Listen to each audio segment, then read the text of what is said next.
Hello everyone, it's Magpie 2541 here with BlueDragonfive again.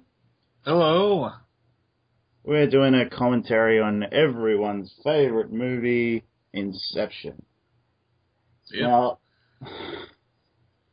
this is quite a long film, and it's quite complex to some people, including me a bit. I had to enjoy watching it a second time, so I've got some stuff I want to say about this, and so does BlueDragonfive, I'm sure. But so we're going to have about a good 2 hours, 20 minutes to talk about this film. So let's not spend too much time delaying, and we shall begin in. So get your DVD set up, or your Blu-ray, or your digital copy, all set up at timestamp 0. I'm a few seconds in. At 4 seconds in, so hopefully there won't be a syncing problem here between us for this one. But I'm not terribly worried about that because I'm only like 4 seconds in. Everyone, prepare yourselves to go into not exactly a world of pure imagination this time, but hook yourselves up to the Inception dream machine because we're going in. We're going to Inception. Inception. Okay. So everyone, hopefully you're set up now. Press play right about now. And have your totems ready also. When I say, like little dream things, like the top, the spinning top. Okay. Now. Okay. Just a little temporary problem there, guys. Sorry. Okay. When I first saw this, I literally had no idea what to expect because I did want to see it, but I was having a lot of problems at the time because I'd come out of seeing the new Star Trek movie and was very disappointed. Well, if I'm right, this film came out 2010. Yeah, so it was right after that it actually came out. I was very disillusioned with a lot of special effects at the time. And I didn't actually know that Nolan directed this, and I hadn't really gotten into all the backstory of how Begins came about in The Dark Knight and all that. I'm going to say this now: Nolan knows how to make a movie. He really does. It's kind of an understatement, but it's true. And he know. I'm sorry, what? He can make a good complex movie too. Oh yeah, this guy knows how to make a good movie. I want to say that when I first came into seeing this film, basically this is kind of a placeholder until Dark Knight Rises, because I was just hyped on Nolan at the time. I was thinking, I heard Inception. I heard a lot of people saying they were going to be excited to see Inception. I was thinking, well, Christopher Nolan, yeah, I'll give it a watch. He has some Dark Knight players in it. Then I saw some trailers. Looks interesting. Going into dreams, it sounds like it's going to be cool. Like subconscious security. I'm hooked. So I didn't even know that much. All I knew was there was some strange thing going on. It was just similar to how I went into The Matrix when I first watched The Matrix. I didn't know anything about what The Matrix was or anything, because the whole campaign for that movie was, what is The Matrix? I want to say that this opening is very interesting, how they kind of start us at the end here. And again, there are going to be spoilers, but again, that kind of is a given with commentary. I think it's really interesting that we see Cobb's wedding ring first before we really see a good glimpse of his face, other than just him in the sand. And Ken Watanabe, he also played fake Ra's al Ghul in Batman Begins. Yeah. He's a good actor, and he plays Sato here. And I think he does a good job because the makeup job here is great, too, because you don't recognize him. He looks and acts phenomenal right here. And are you here to kill me? Then you see the young guy, but you don't realize that's him yet. I did. Well. I was that far ahead. Really? Yeah, I was like, oh, yeah, that's the young him. Because he says, I knew, there's a man I knew ages ago, and, figured out it was Cobb. Well, I kind of had a general idea. You don't really know how he got there, you know? Mm. Like, it has something to do with this scene. Like, he actually... Huh. Trying to think. It's been, again, it's 2010. It's been a few years, but... Mm. At first I was curious, though, where this was going. Mm. No idea where this is going, how we get to see him as an old man. Mm. I didn't realize that this was a dream at first until they... I will say this, one of my favorite sequences in the entire film is going to be up soon. Mm. Oh. Oh, yeah. I've got... Probably not one of my favorites, but I do like a lot of stuff. I know my favorite shot's going to be in that sequence, so we'll get to that soon. I think, what do you think of DiCaprio's Cobb? I think DiCaprio has made some great film choices ever since Aviator.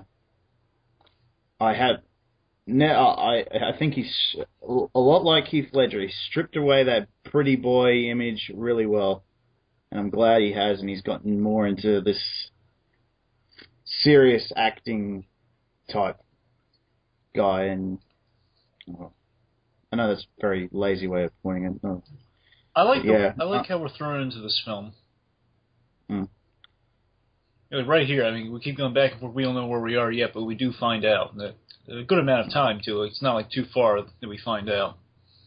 That could have possibly killed the film, if you find out these things too late in the game. Yeah, I do want to point out, though, later on the exposition is great. It does not drag at all. It's still entertaining, and I'm not bragging, but yeah. Joseph Gordon-Levitt, great choice. He's ever since he's done all these Nolan films, he's really come along great as an actor, and he's done some other indie stuff. I really would like to know what was up with his voice in 500 Days of Summer. There's something really up with his voice in that. I don't know what was going on. It sounded like there was something. He had a sore throat throughout the entire movie. Now, what is your favorite? What's the earliest you've ever seen Joseph Gordon-Levitt's performance? Third Rock. Third Rock. You know what mine was?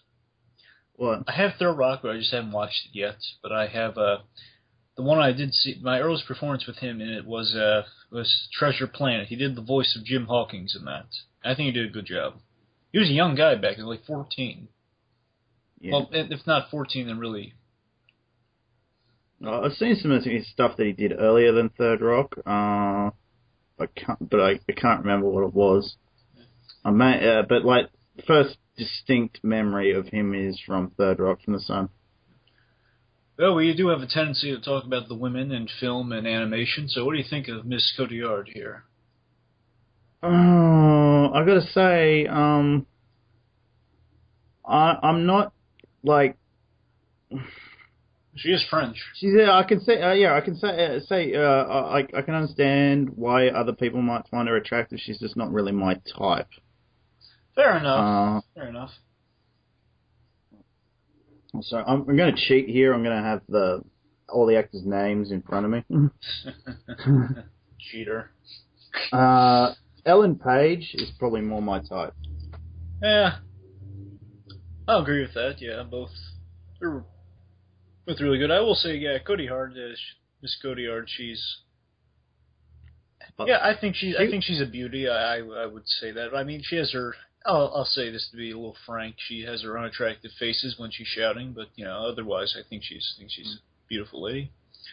But she's a pretty girl. But also, I think Ellen Page is a pretty girl, but a really good actress too. Nolan wrote this, and I really got to ask. I wonder who he based the character of the wife on, because Nolan has a thing with women. When he writes them, they're kind of, with the exception of Catwoman, but even a little bit with Catwoman, they kind of are villains in the end. Yeah. I'm using a tame word there, but yeah. Because you got to really think about it. The woman, they either die or they're very unlikable. With the exception of Ellen Page, really, and Catwoman, they're either die or they're unlikable. Yeah, they're like, I gotta say now, this is my favorite scene. This is the beginning of my favorite scene. My favorite sequence, I mean. Starting from here, when he's tossing the gun over, and again, let's be a little descriptive here. Now the envelope, Mr. Cobb. So he's basically, we find out here that he was hired by Sato. Well, I mean, we're about to find out here. And here's the bit. That we're actually asleep. I want to know the name of your employer. The thing really picks up the minute we hear the score in the background. oh yeah. That's when it just sells it to me. This film is scored perfectly. Hans Zimmer did a phenomenal job. And right here, pain in the mind. And then she's just basically shooting Arthur. And that caught me off guard. It's like, oh my God. And said, yeah, it's a dream. How does it work? And we find out. But here's this bit right here. The music picks up right when he gets shot. I love the music exactly right there when he gets shot. That's when it really starts to pick up. But my favorite shot's coming up. It's okay. First of all, again, this is my favorite soundtrack in the entire film. The Dream is Collapsing at track 3. It's when everything behind this entire sequence right here, the music. But that's the Dream is Collapsing theme, which is basically the whole film. Dun, dun, dun, dun, dun. Okay, here's the shot. It's right. She says he was close, very close. He's opening the envelope. It's coming. It's coming. Okay, you're a few seconds behind me. I am? Oh, yeah. It's coming. I'm trying to fast forward very slightly. It's right here when she's like walking. There's like a scene where she's walking while everything's collapsing behind him, like Sato's in the background, sort of. There it is. I see it now. I don't know if you're seeing it as well. Like right before like the glass cases are starting to shatter and the guards are being shot. But I just like that the visual image, just like this woman walking. Sato's just been hit. Yeah. And he's about to wake up. Yeah, I see Sato just about to wake up here. Okay, you're not that far behind now. Yeah. I think we're on the same bit later. She was trying to wake up Cobb, now staircase is collapsing and yeah, Cobb's just about to fall in the they're slapping him, he's being hit across the room and but anyway, that one shot right there. Again, now Sato is grabbing a gun under his pillow. Confidentially, he's reading the documents. So are we on the same page here? Or dunk him? Gun? He's dunked him, and the water's full coming in. Yeah, now he's in mid-flight. He hasn't hit the water yet for me, so... Okay, he's just hit the water for me, and he's just woken up. Okay, now I think I'm fast-forwarding slightly here. Now the water's hitting him in the dream. Yeah. Yep, and now the tide's going in the water. But yeah, that lone visual shot of her walking, everything collapsing around her, I think is just a really great image. Sato in the background. I just really love that visual image. Kind of says volumes to me. Again, the Dream is Collapsing theme and just the sequences. So it's just really that music playing in the background. This action sequence going on, and then it ends with this really great dream stuff. Like him getting slapped in real life, slapped across the room in the dream. And of course, all the water in the room. That's a practical stunt, by the way. That's a practical stunt. They really filled that room with that much water. Oh god. Yeah. Okay. You failed. And he's having the discussion with him now. Yep. So. I love this. I love the tension in the scene with this giant mob going on, and Arthur's like saying, they're getting closer. And then you're like, oh god, it's a dream within a dream. It's like, oh, crazy. Yeah, that's just really cool. Again, this movie just sucks you into the action. You're just like on board. I think a lot of films should take that note. Just kind of throw them into the fire and just let them figure their way out. I think the pieces are there that you can figure it out. I don't think you can really get that lost in, but I'm not saying it's that difficult to pay attention, but I see why people might have some difficulty. There's a lot of stuff going on, but good stuff. Yeah. Oh, no. Yep. Okay, now he's putting the music with headphones on the guy. Okay, you're like about 5 seconds behind me. Darn it. Okay. And okay, he's just been knocked onto the floor. Sorry, guys. This happens. It's like an impossible thing. I don't know how Captain Logan does it. Okay, now he's feeling the carpet.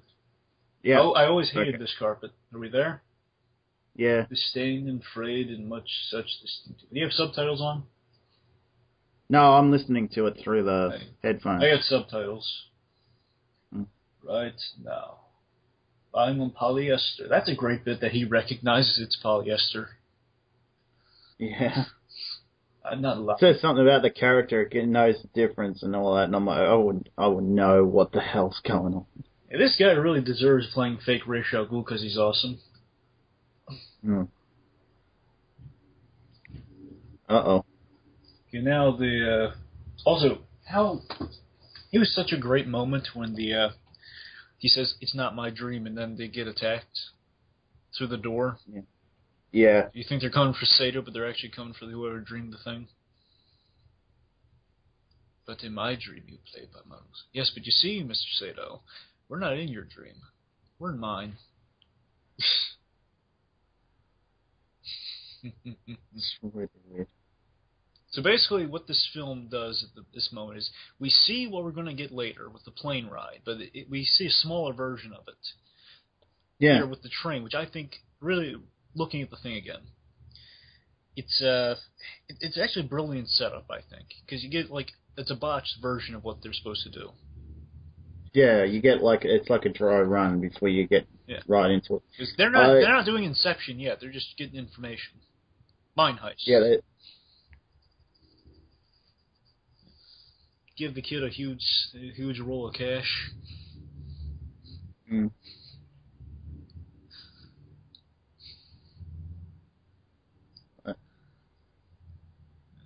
Now he's waking up. You know, one thing that they don't explain in this, though, which I'm glad they didn't really have to, Veins. Is how architects are able to dream exactly what they're supposed to. Wait, how would the architects be able to dream exactly everything? Yeah.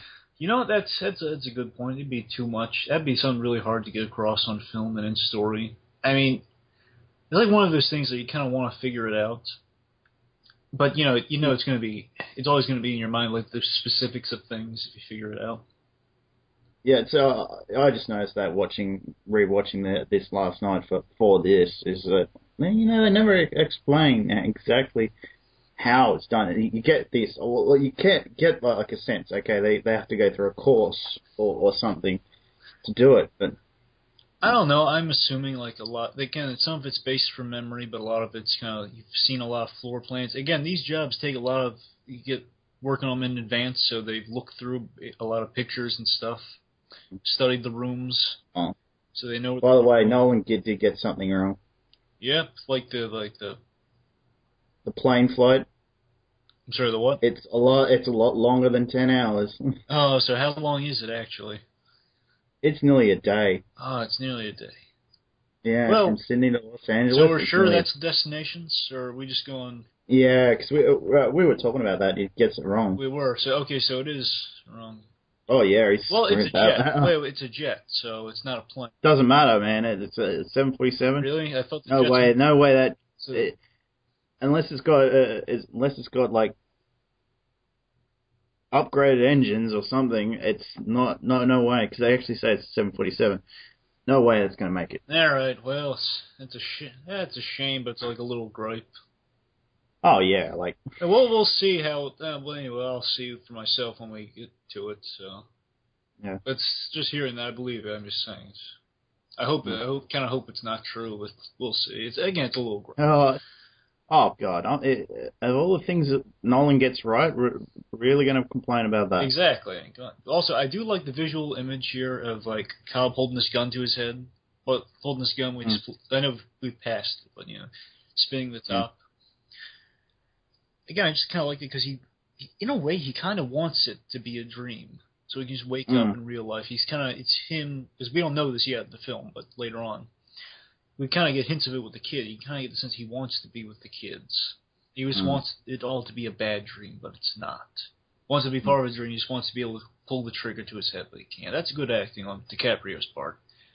You kind of get a sense he wants that gun, because otherwise would he have the gun near that close to his head, unless you're a madman. Yeah,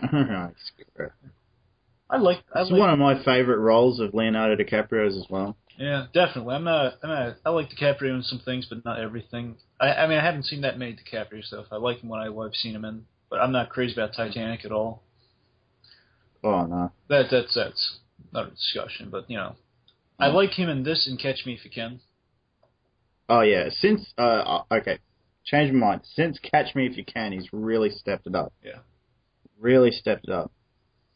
I think those two. I think that was like his first trip outside of that. Like it was a good first step. Yeah. And now he does all these great films. And he's worked with Nolan a couple of times, hasn't he? DiCaprio. Yeah. I'm not sure. I think this might actually be his first time working with him. Nolan, I don't know, because Catch Me If You Can was a Spielberg film. Yeah. Oh no, I thought it might have been like Blood Diamond or something. I don't know who did Blood Diamond. I'm not sure. I'm not sure. I like how they do explain Inception here. It says there's a lot of people wondering why is it called Inception. Yeah. Also, I love Sato being really. Sato's just a really cool character, I find. He's like this guy says, no, I'm not going to kill him. I'm going to send him on the streets. The Kobo engineers, however, they probably will kill him. The Kobo guys, the guys that hired him, and they're basically going to kill him if they find him because they failed the Sato job. Mm. That's why they're being chased in Mombasa. It's by these Kobo guys. Mm. Then you have a choice. Then I choose to leave, sir. Mm. I love the lighting here. Mm. Just like from the building to here, it's this dark, rainy setting. Yeah. It's like winter in Australia. Like Sorry. Danger in it, Like they are making a dangerous deal here, because if Inception goes wrong, things can go really wrong, as we do. Oh yeah. I've got to say something about Nolan though. I know he does use a lot of the same actors, but there's a reason he does do that. Like if you know certain, obviously he gets to know his actors really well. Mm-hmm. It's like Kevin Smith. He makes a lot of same movies, but with same actors. Once you know you've got people that you know can act, why change it? Very good point, but you also have to keep in mind you have to find people that fit the role. Good, you can't just force it. You can't force a puzzle piece in there, No, okay. In Nolan's case, he wrote him for that. So you can write someone with a character and with an actor in mind. You can do that. Yeah. Sorry, you're saying Joseph Gordon-Levitt, I think? Yeah, he's a great actor. He's a great character actor. He can probably do just about anything. Tom Hardy. He's good. Coming along nicely as well. Christian Bale, of course. Mm-hmm. Like he went from Bateman to Batman. Yeah. Once I knew he was cast. I'd seen American Psycho, so I knew he could play the role of Batman. He just needed to dial back the darkness a bit. So I just thought, yeah, okay, that fits. I think he's silly in Newsies. Heath Ledger. I mean, come on, how Oh yeah, people would question that. Admittedly, once I saw the makeup, yeah, fair enough. Gary Oldman's a masterful performer. Oh yeah. That guy. Of course, I'm mentioning him because I love Gordon, but still, he's a good actor. I've seen him like Hannibal. He's great in that, and some vampire stuff. He's been good in. Oh, speaking of, he was Dracula. Yeah, Dracula. Speaking of returning actors, Alfred, hey, with a Luxo lamp from Pixar. I love that. Nolan loves Pixar too. Hooray! No, I can't guarantee you that, but still, it's the Luxo lamp. I'm happy. It's still hard to find Luxo lamp over here. Really? That literally looks identical to the Luxo lamp and looks basically identical to the Luxo lamp that's in Pixar. I'm having a hard time finding the exact Luxo lamp.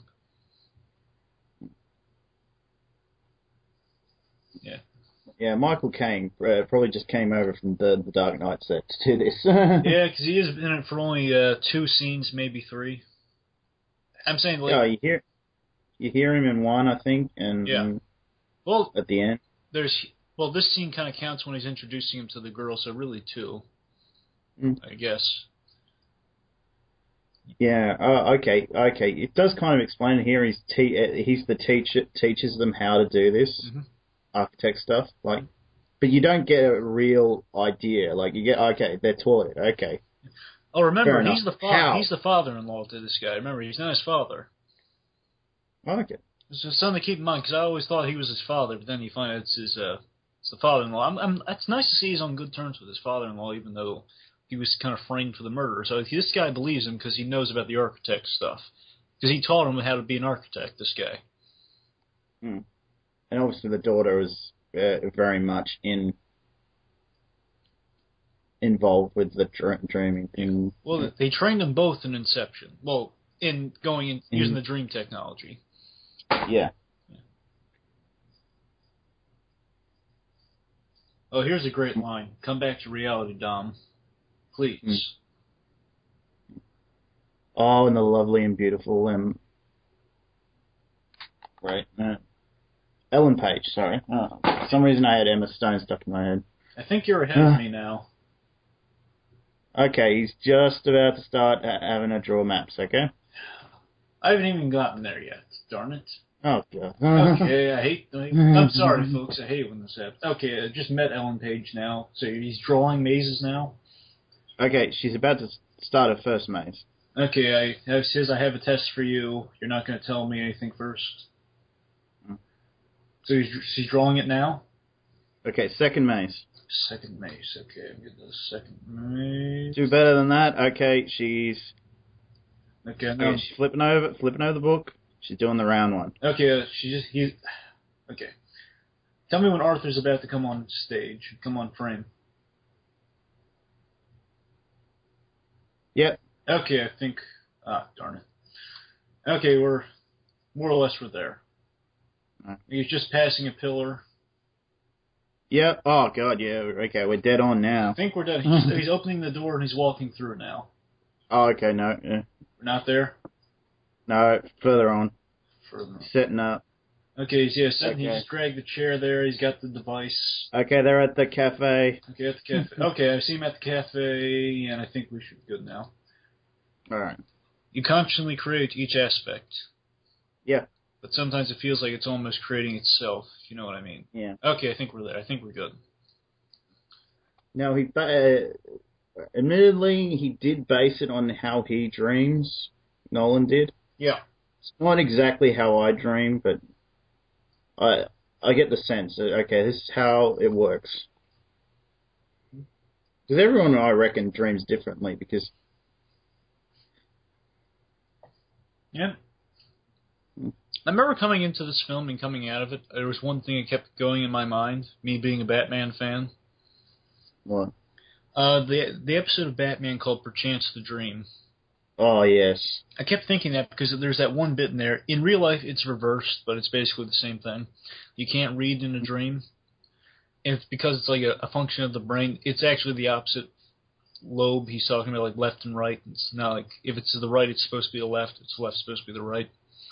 Like one half of the brain's function on reading, the other's function on dreaming.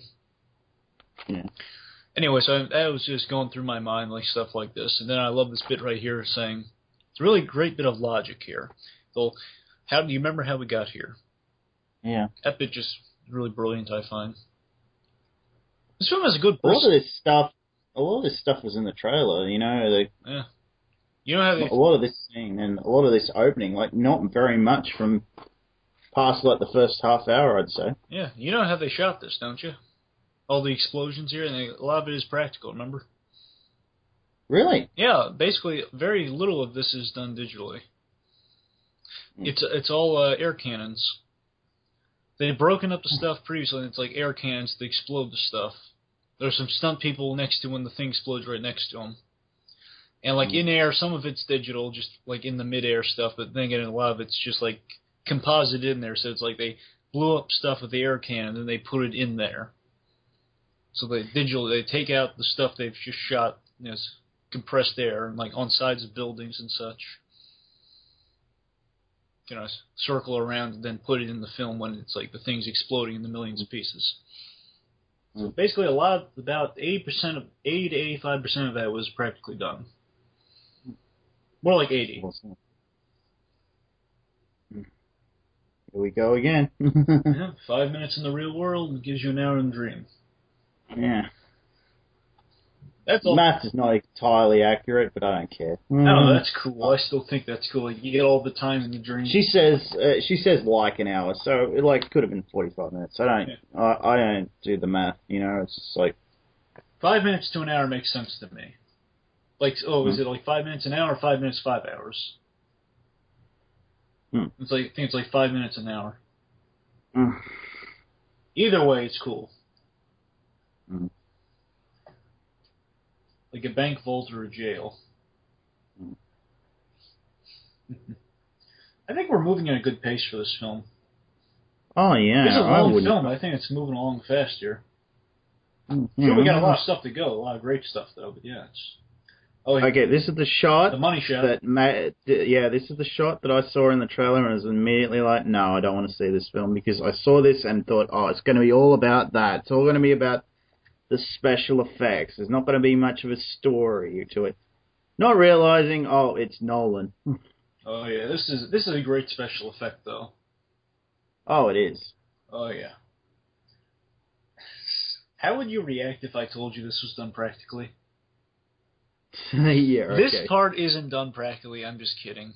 I'm saying, imagine if yeah, they actually lifted up half the town and then flipped it over. That would be impressive. But still, this shot looks fantastic. Oh my god! Like the buildings overlapping, basically this huge mirror system. Oh yeah, that's nice. Crazy. That's nice. Uh-oh. Yep. Walking up now. They get they're ticked off. Yeah. Actually, I'm not saying the thing's literally done practically, but I mean, like, they did some wire work for that one part right there when they were taking the steps.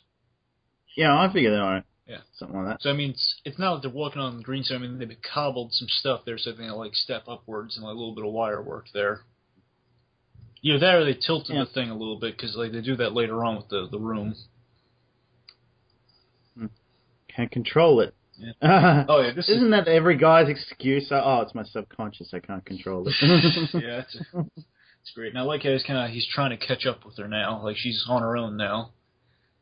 And I like the whole antibodies thing that they're all noticing him, because that's just a really creepy visual, but it's neat. It's like, if you were in a dream and everyone started going after you, all of a sudden. You'd be crap. I love that. This is a simple visual trick, but it's really neat. When she's using all the mirror sides here. I think it's really cool looking. It just, again, a lot of practically done stuff that just looks great. I think we overlook nowadays, especially George Lucas. Oh, yeah, because everyone, thanks a lot, James Cameron. Thanks a lot, George Lucas. Oh, I blame it more on James Cameron now, because George Lucas was smart enough to give it up. Oh, so he says. He screwed up his own movies. He didn't screw up anyone else's. Okay. Oh, that's a great bit right there. All those mirrors, just now, they disappeared. Like, shattered. What do you think of these flashes, these flashes to the wife? Maul. Yeah. So you can tell that they were in love, but yeah. Do you buy the relationship? Oh, yeah. She's just gone crazy. Oh, reasonably so. Oh, yeah. If you couldn't tell if reality was real, wouldn't you break down at some point? At least for 50 years, basically. In dream, it's like 50 years. Yeah. It's crazy. Oh, I remember this scene. This was scary. She's about to get stabbed, and like all the people are grabbing her. Oh, that would scare me.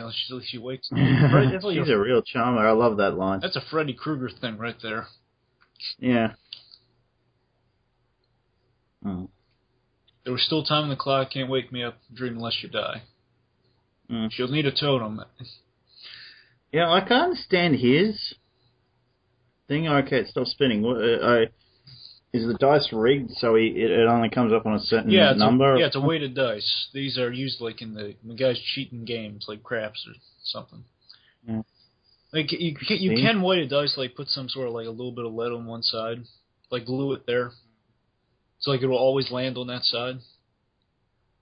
Yeah. It's a real thing. It's like an El Dorado. Yeah, I know a load of die is a real thing. Anything, the house always wins. Yeah. So, did he just spin the thing for you? He's just said, okay, she's going to be back. Oh, darn it, you're ahead. I don't get it, how you're ahead of me again. I'm sorry. I don't know. I think it's some reason, I think it's like your time zone or something. You keep skipping ahead. Okay, I was saying she'll be back. But when she Damn you, Skype. But when she comes back, back, we're going to have building mazes. Oh, darn it, we're there now? Yeah, there's Bane. Of course. You never know. Of course. I will come and help you. Let me get you a drink. Okay, but you're buying. Yes. Hey, let's not. I don't know how I'm going to drink, but okay. Well, let's not just completely quote Tom Hardy in this film like Bane. That's insulting to the guy. Because, okay, Tom Hardy's character is my favorite character in this whole movie. He is fantastic in this film. I think he's everyone's favorite part, if not Joseph Gordon-Levitt. Okay. Other than DiCaprio.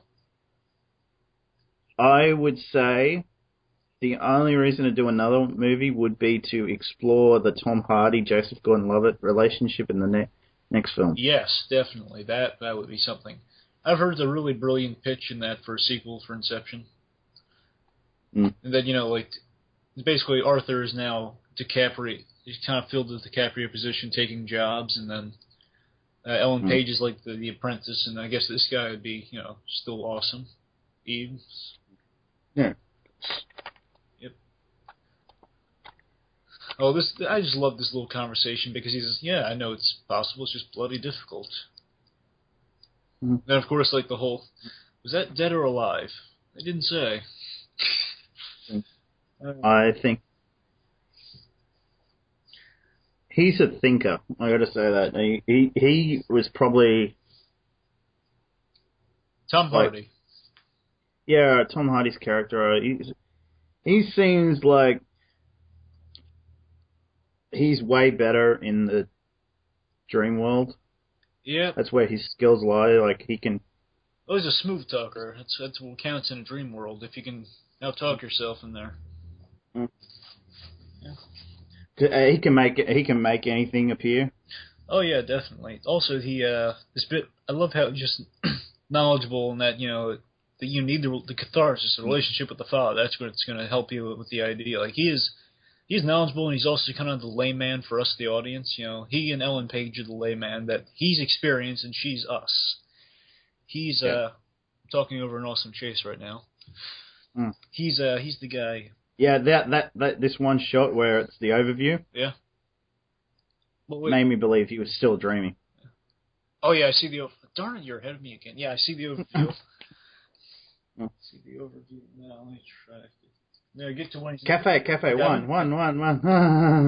What's this guy's problem? Just let him sit down. Has to make a spectacle of himself.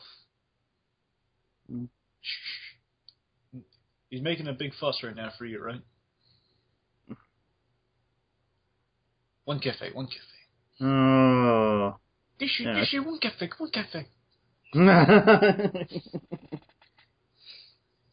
I love all this kicking the guy while he's down. That's a fighting style I can get behind. Just basically throwing some punches in like a swift motion. It's kind of like a smooth motion. Like every way you go, you're hitting some guy. Also, this is great right here. We scaled the wall on the side. Now it's like this plantain just getting shot. It's a lot of shot plantains. And he's squeezing out of the corridor. Actually, yeah, the architecture in this place is really like this. You can get squished. Because a lot of people did think this was a dream. So the way this place is all squeezing in, all topsy-turvy. Yeah. It does look great, though. Mombasa does. It had great architecture. Protect my investment. Oh, yeah, he just knocks the guy out the car door. Yep, you're ahead of Okay, Eve, has Eve gotten the car for you? Tom Hardy has the air, and now we're back to Joseph Gordon-Levitt. Yeah, well, now I'm ahead of you. Darn it. Oh, I'd love to have a well. meaningful overnight relationship with Ellen Page. In your dreams. Exactly. Oh, this is great. Now, they practically built this thing. The Penrose Steps here. Yeah, this is the trick with this shot is they built this thing practically, but it has to be shot from an angle or else it won't work. Like it's shot from this angle exactly or else it won't work. You know, like they get lower, then it's gone. See now, you see the above shot, or are you there yet? Yeah, no, past that. Now I'm back down. They've gone back downstairs. Yeah, now they're downstairs for me too. They passed the last step and they're walking. Boy, yeah. Oh. I don't know. I think we're close. Fair enough. As long as we're not too far away from each other. Yeah, we're not too far away. But yeah, that's a good visual effect right there, and it is an actual thing. The whole Penrose Steps effect. Nolan does a lot of real stuff, which I do admire. Yeah. He's practicality, and I'm thinking of theatricality and Inception. Powerful agents to the end. He only does digital when it's absolutely necessary. You know, like Two-Face's effect for the face. Yeah, I debate whether that was actually needed or not. Well, I don't know. I think it looks good. I mean, they probably could have done practical evidence just to kind of sell it. Well, the way they went about it, that it was just basically a fire burn. Yeah. Fine. I don't know. I think it was warranted because it just looks so real. I think. Yeah, I would have preferred it if it were more of a chemical burn. Yeah. So the skin was still there, but it was like. Oh, it makes it look black and gray and ashy, which kind of is more of a scary, realistic thing, I think, with the fire. Yeah. Maybe. Either way, I think let's focus on this one. They get. Yeah. Here's our dream. Here's our drug. Here's our druggist. Yeah, our drug dealer. Well, not the drug dealer. That's The Hangover, not this movie. Oh, by the way, never doing any commentaries on The Hangover. No, definitely. Unless The Hangover 3 wins an Oscar. Yeah. So basically, no.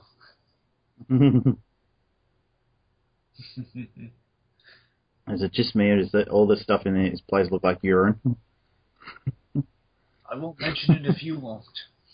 Oh, it could be honey. Okay. Let's say it's all honey. Yeah, that's fine. Well, orange things is perhaps you don't want me to show you. Okay, now this moment right here coming up is exactly the whole perchance to dream thing. This is when I really thought of it in the theater. This whole debate here, like, are you really living, or who are you to decide? Because that's like perchance to dream's whole thing. Like, do you want to live a perfect life, or do you want to?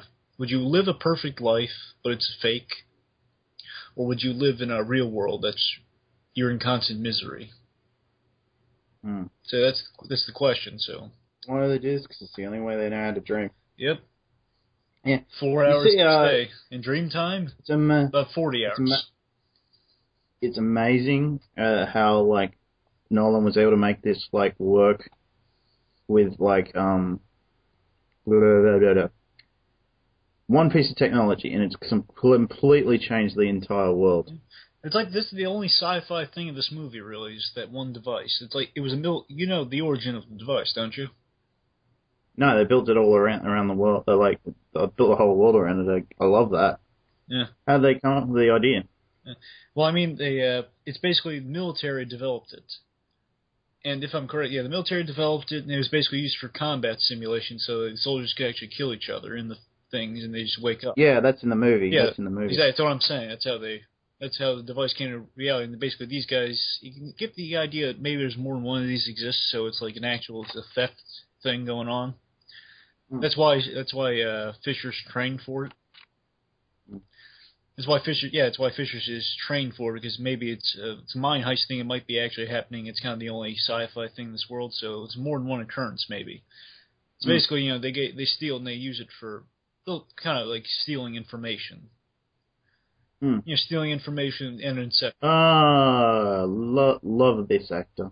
Are you ahead again? Oh man, they've just showed a picture of Fisher. yeah, Darn it! You're ahead Cillian. again. Okay, now I see him. Oh. They just showed a picture of him. Yep, I see. You're not that far behind. Yep. Now I see him and his father. Am I too ahead? No, I don't know. What's Fisher's relationship Yeah, to his okay, yeah, father? I've just seen him and his father. Okay, now it's quite complicated. It's a complicated movie, so it's... Again, now I see Browning. This guy is in a few Nolan films. Tom Berenger. Tom Berenger, yeah. Tom Berenger is just great. He is good.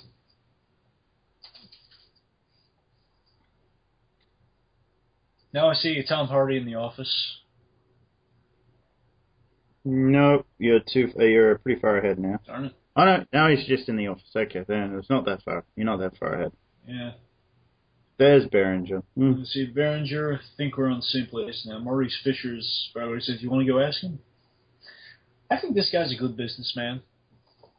Yeah. Right, I like this little bit here. He's kind of being a little ruthless in that he's saying, oh, no, I think we should ask him. You ask the guy on his deathbed. I wonder how he's going to like that. So just to be clear, he's not in, he's just literally in the office right now, right? Okay, he's just gone in to visit the father. Well, now he's in the visit file. I'm just asking about Tom Hardy, so this isn't like him snooping in a dream. No, this is literally him. This is him in real life. He's just going undercover there. Because he's great. Yeah. Oh, yeah, Cillian. Of course he is. It's brilliant. Yeah, Mr. Fisher. Cillian Murphy is Mr. Fisher. He's good. Do you know if they Photoshop those or they get real? I don't know. It might be Photoshopped. I don't know if it's... If I had to say it, I'd say it's probably just a random kid. I don't think it's actually Cillian Murphy young. If it is, kudos to them because it looks great. Yeah, saying Robert, we need to talk about Power of Attorney. Yeah. Sounds like we're matched up now. Okay, we'll see how long that lasts. Yeah, because I don't know what it is. It's probably just the way Skype works. I blame Australia. But yeah, I blame America. But I blame us too because we have shitty internet. I love how they plan this out and everything. And oh yeah, this is great. And I like how Eve is doing the. Well, right now it looks like Browning, but oh yeah, Eve kind of has on this backboard here like all the emotional stuff because they are trying to get an emotional connection. Again, Eve's just kind of boiling it down to the essentials. You have to simplify the idea to make it stick. Yeah, that's what Fisher's. That's the whole thing. I love the way this is. I wish we'd gotten more of it, but I understand why we didn't get more of it. But more of the relationship between Tom Hardy's character and it's like Eve. Josh Gordon-Levitt. Yeah, it's pronounced like Eve, but it's like Eames. E-A-M-E-S. Eames, yeah. Eames, yeah. No, it keeps saying Eves, so it's like sounds like Eves, but Eames. It's like a friend. He's like supposed to. Oh, let me see it. No, you're learning. You're learning. Let me have a look. But she's such a snoop. Oh. Yeah, she is, but she's not supposed to show. Even though we don't really see her use the device, the pawn. Always it's a bishop. Is it a bishop or it's a bishop? Yeah, it's a bishop. It's a bishop. I play chess. As do I. Just make sure. I'm not perfect at it, but I'm pretty good. Yeah. I'm not too lazy. I'm too lazy. My friend always plays me and loses. Don't show me specifics. Yep. The real reason he's saying it is because he didn't want Maul to find out. Yeah, I think you're ahead of me again. No, I know, they're just doing the layouts, so... I don't know. Either way, it's a lost cause at this point. Scott! Yep. You can't keep her out, can you? I like how he's leveling with the girl. I like how he's kind of leveling with Ellen Page's character. Yeah. I wonder, is because she reminds him of Maul or not? I don't think it's because he reminds him of Maul, but it's more like a teacher, man. It's like a teacher-friend thing. Yeah, I'm not saying it isn't. I'm just saying there's something about her that...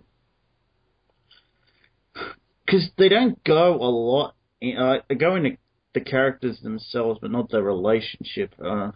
There's so much more that can be done with this world. It's ridiculous. I like this right here. They're literally going through every step. It's like, I will split my father's empire, like written on a blackboard, written on a paperboard here. Mm. So they are going through. I do like how we see him plot it. It's like a caper movie, like like all the yeah. It really works about it in its favor because I think people really like caper movies. Heist. What? Heist films. Oh, heist films also those. The caper's like the plotting of it. It's not really a heist. It's more of the implementation. Mm. But yeah, yeah. I love the whole catharsis thing. It's a brilliant notion. Because that's really, there really is their key to success. You have to feel catharsis to the father. Mind. Yeah. Might. Have to work with it. Fine. A little better than might. Thanks for your contribution, Arthur. Remember wanting a little specificity, Eames. Specificity. Inception's not about being specific.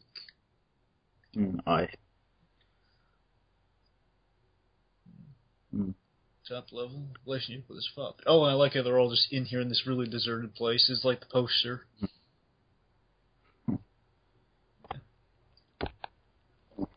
Yeah, you get the sense of they scout out all the areas beforehand, which is really nice. And they are kind of becoming friends here. Yeah, they've become friends. Like our Indian guy here is like saying, our Mombasian guy here is saying, slapping Arthur. Okay, I'm just gonna step away for a second. I'll be right back. Okay. I'm keeping the recording going. Don't worry. We'll do. Just keep talking. Again, you see you see some friendship here. Saying goodnight. It's just nice bit. It's Yusef. Okay, Yusef is the guy's name. That's spelled. It's the brain function. Each level. I like the time that's put into this heist really does pay off in the end. You see how prepared these guys are, and the minute they are kept off guard, like the minute something goes wrong, we're in that with them because we were in part of the planning process, us the audience, so we see that happening. And when that happens, everything goes south, and we're with these guys when we're trying to survive ourselves with them. Who wants to be stuck in a dream for 10 years? Depends on the dream. That's a good line. Yes. I just... Something a little more elegant than shooting me in the head, Arthur's line, which... yeah. The fall, I love that. Yes, that's true. If you think you're going to fall, even in a dream, that's what you jolt right back up. So is it Ariana? Is that the name, or Adriana? For who? Oh, Adriana, the musician. I have no idea. Yeah. Oh, here we go. Let me know. Yes, Sydney to Los Angeles. Told you it's longer than 10 hours. Okay. It's like 18. It's like 18 to 20, at least. Yeah, maybe they had better 2010.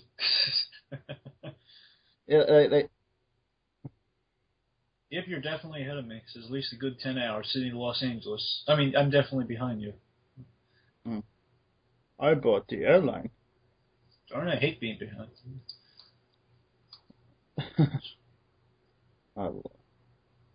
You got more than that. I bought the airline. That's a great line. You got at least, I would say at least double that. There's plenty of time. Looks like we have our 10 hours. Now he bought the airline. That's funny. See, this is such a... Tell me if you catch the girl's name. Is it Adrian or... It's what? For Ellen Page's character. Yeah, Ellen Page's character. That's the name, Adrian? I keep trying to catch a name here. I'm seeing the spelling. I just don't know how to pronounce it.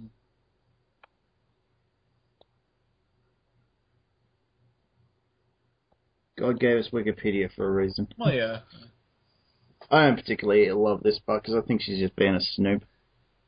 I don't know. If I'm going to go into a heist with someone, go into someone's mind, I think I would want to know a little more about the person. I'm not sure if the guy tells me not to go down there, he didn't exactly tell her not to go down there yet. Hmm. Right now, I think he tells her, tells you to get out of there, but then she's a snoop. I think up until this point, it's justified curiosity. It's this really weird musical cue here. A little scary musical cue, and she turns her head and notices her. Who is this? So the sharp, Jaws-like musical cue.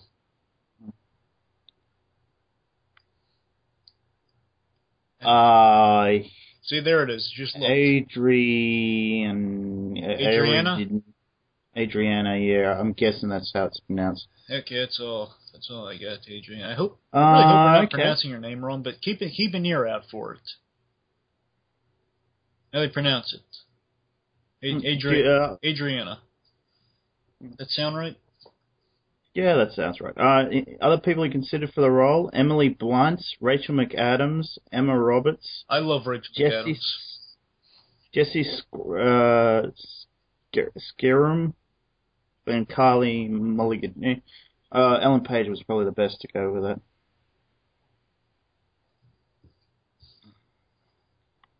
I don't know if it's Adriana. I see ARIDEA. Yeah, Adriana, yeah, whatever. I don't know. Darn it. I feel bad for It's Ellen Page. She's hot. She's sexy. I guess we'll just call her Ellen Page then. I just feel bad for getting her name wrong. Well, again, keep an ear out if you can, but if you don't, it's alright, I guess. This is one of those movies where it's like Leonardo DiCaprio. Yeah. Not the character's name. I keep saying Cobb instead of Dominic as his name. Everyone calls him. Well, they always call him last name, so that was a cool thing to do in 2010. It still is a cool thing to do.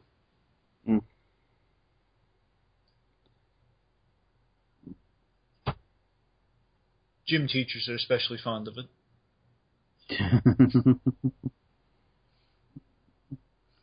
You're walking through the house. Okay. Yeah. Mining moles, yes. Where is she? She's gone. Yep. She's dead. Yeah. Well, yeah, there is some mystery here. Yeah, I mean, you just want to... What?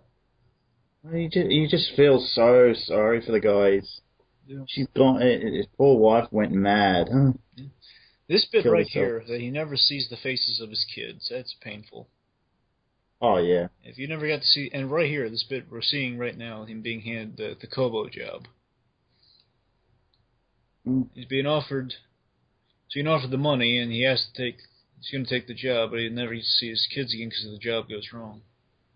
And they get... No! He wants to look there, but they just turn away. I think the kid, James, has a girly haircut. Stupid. But I think the girl has a weird... I'm being mean to kids here, so forgive me. Yeah. Philippa. Ellen Page has been a pain here. She's gone down to see Mole and... See, now she's being a snoop, because she was with him, and he was going through the motions. Yeah, he was going to tell her quite a bit, and unfortunately it's like... He wasn't going to go this far, but still. Yeah. And there's the train setup, which is good foreshadowing. Yeah. We know what happens with that train. Again, it's really nice setup what they have here, because when we do find out what happens, you see her on the train randomly and saying, "You made a promise." It's just this bit. The wine glass. With her coming to kill everyone. Mole is just like, you really have to question where was. Yep. She is Talia. Nolan's. Yeah, we're not. Yeah, no, yeah. When where was the inspiration for this character coming from? The wife ruins all his dreams and everything. It's like, God, symbolism much. I don't know. Nolan doesn't look like Nolan has a bad marriage. He's not divorced. If he had an ex-wife, it makes sense. Yeah. Oh, she looks kind of attractive here, I think. We got our two attractive women looking at each other here. Obviously, both in the same frame together, Yeah. Look how tall she is. Well, compared to Ellen Page. Oh, well, Ellen Page is a tiny itty-bitty thing. Yeah. Even this film now, I've seen Dark Knight Rises, and again, spoilers, folks, she just does look like Talia. And she does act like Tully, especially in that one shot I mentioned earlier. I really love with everything collapsing behind her. I want to see that into like a fan-edited trailer or something. That would just be awesome. And he could be like contact fake shades. Yeah, contact shades. He'll do it. Oh, this is scary right here. She's like, "You promised." Psycho. This is so sad. He's keeping this mad woman down deep down his subconscious. Like deep down there, he's kind of trying to keep the memory alive, but still caging an animal. Yeah. She has these big eyes, and these nice emotional, these emoting eyes. I love how they mention Sydney in this because it's Australia. Well, everyone does like Sydney, especially since Nemo came out. Yeah. And there is no 41 Wallaby Way, Sydney. Sorry, guys. Sherman, 42 Wallaby Way. 42 Wallaby Way, Sydney, yeah. Maurice Fisher just died in Sydney. Yeah. Alright. The coffin's being put onto the plane now. I didn't notice that before. Darn it, I'm behind again! It's funny, you said you were ahead before. I know, I don't know what's up! Getting through immigration. Now they're entering I just got the terminal. this echo of flight plan going in my head now. Now they're all sitting down. Just Squirrel just sat down to the plane. Now the baggage is put. Now Fisher's entering the plane. Yep. Are we there? Like Eve's in front of them. Scarecrow and Bane are on the same plane. And John Blake. Oh yeah, John Blake. And a possible Riddler with DiCaprio. But that was a false rumor, by the way. I know it was a false. Oh yeah, I wonder what gave it away. But Nolan said no. Yep. You know the studio's really working on a script right now. The studios really wanted him to be Riddler in real life, though. They did. I like this how he palms the drink, the drug it. Also, I like the fact he's wearing suspenders. I think it's like old businessman-like, and I enjoy that. Kind of taking on some responsibility now. Like it's kind of hinting at the responsibility he's going to take later on.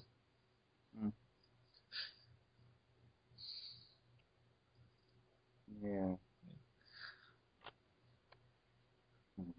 I can see Tom Hardy smiling in the out-of-focus shot. Why? Oh, he's just smiling. I guess he knows what's going to happen. Or he's just being Tom Hardy, doing a charming SOB. You're about to go down for the count, man. He only sips it though. Oh yeah, that's an actor thing to do. By the way, so you don't have to do multiple takes and have to re-pour in the drink. Yeah. I like this little thing. He tests it by dropping the thing on him, just the casual thing, so he can like save some face if it doesn't work. Yeah. Yep, there's the device. Remember, this one guy has too much wine, so it rains. Yeah. Too much free champagne. I mean, now let me ask you this: is it like an IV, or do they just wrap it around? Do they go inside the skin for this thing, or what?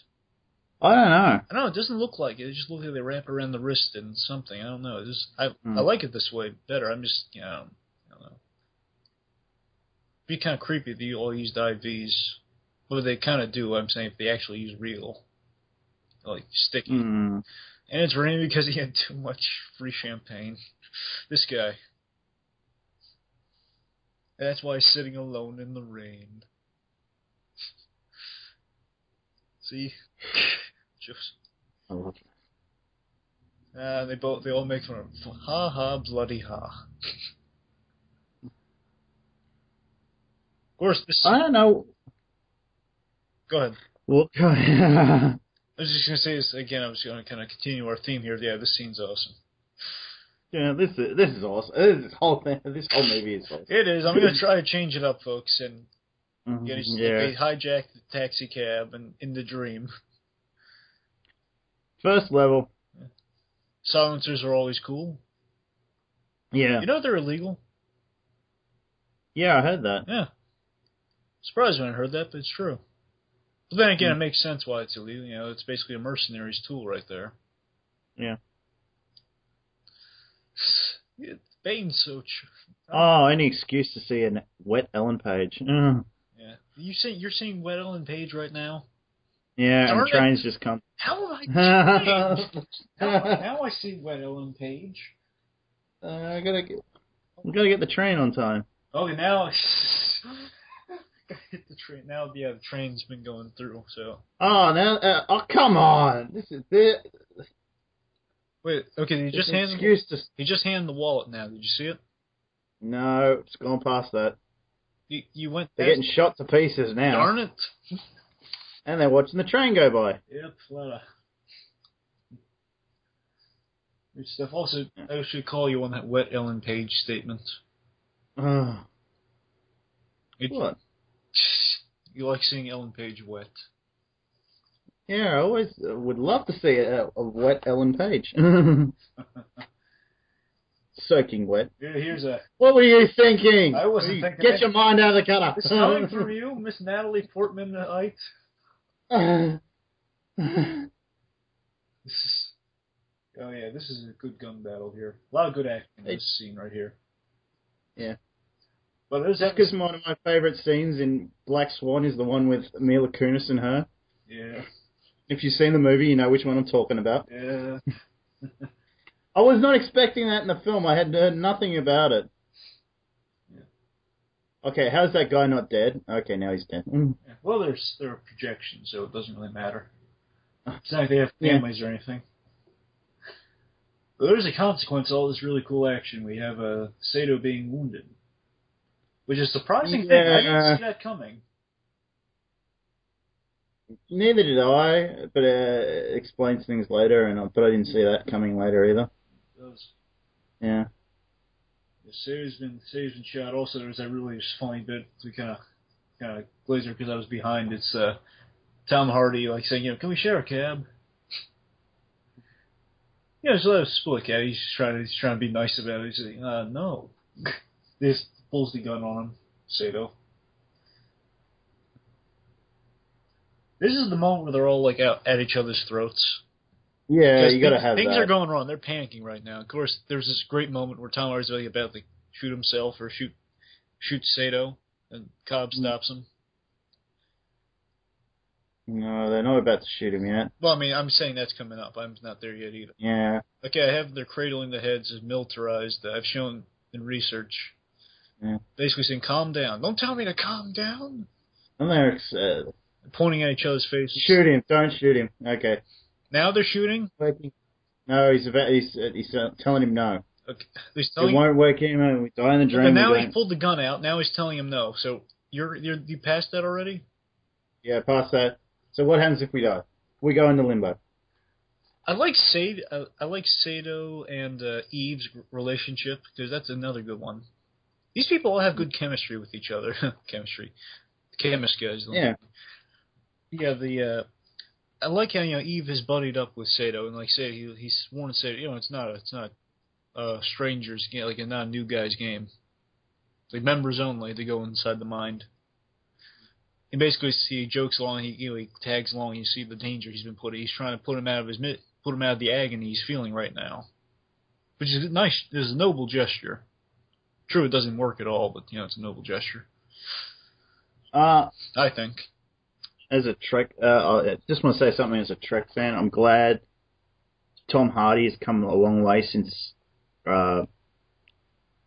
Nemesis. Nemesis. Yeah, that's it. No, he's come a long way since then. He's no longer that tiny guy that was in that god-awful Trek movie. Did he just say my whole share yet? Yeah, he's just said it. Yeah, I'm at the part where he's saying, I did see my kids. Yeah, he's pretty much there. We're pretty much around the same place. Again, we've been close. I'm just trying to get closer. Fish security is surrounding the place. 10 hours of flight time, and that's a week in this level. Means every one of us... Oh, God, yeah, we're dead on. We're dead on. Okay, every one of us will be killed. Well, I mean, I'm just saying it's past that, but I'm just saying. Downwards is the only way forwards, and get ready. Oh, this is great right here. I love this. It's kind of like a Batman Begins thing where they're wearing a ski mask. No one likes ski mask. Yeah, it works. Yep. It does. And Scarecrow's there. Cillian Murphy, great actor. Yeah.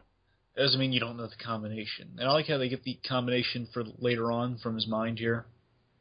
Yeah. Just a little silly thing. I was happy when I heard the number 5 because I like the number 5 being mentioned here. $500 this cost? What's inside?